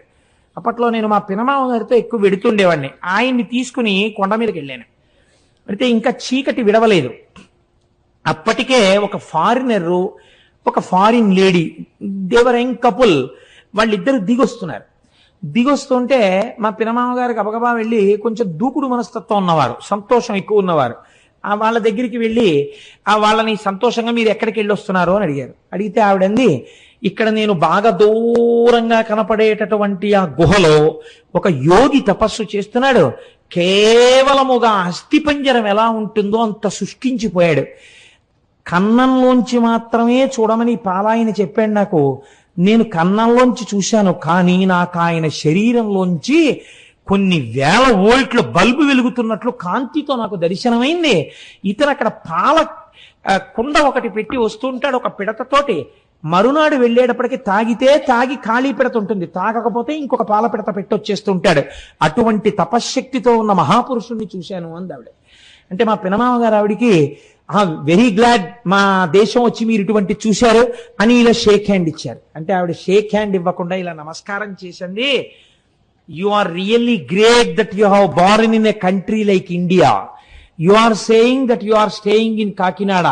By undertaking one night's journey, you are capable of coming to Tiruvannamalai and see such holy men.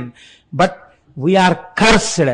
We are staying in a remote place like America, where we cannot see such holy men.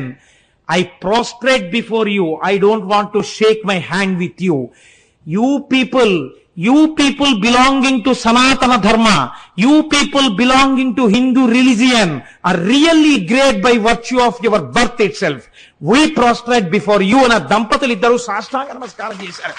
కేవలం సనాతన ధర్మంలో మనం పుట్టినందుకు, పుట్టలేకపోయామని ఏడ్చి వాళ్ళు సాష్టాంగ నమస్కారం చేశారు.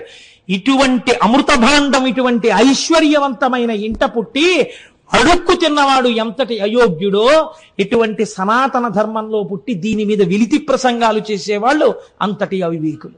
అంతటి గొప్ప అరుణాచలం. ఒక్కసారి ఆ నామాన్ని స్మరిస్తే చాలు, ఒకసారి గిరి ప్రదక్షిణం చేస్తే చాలు, ఒక్కసారి ఆ రమణుల ఆశ్రమంలోకి వెడితే చాలు, అరుణాచలేశ్వర దర్శనం చేస్తే చాలు. నిజానికి ఈ అరుణాచలం గురించి నాకు ఒక 10 రోజుల ప్రసంగం చెయ్యాలనుంది.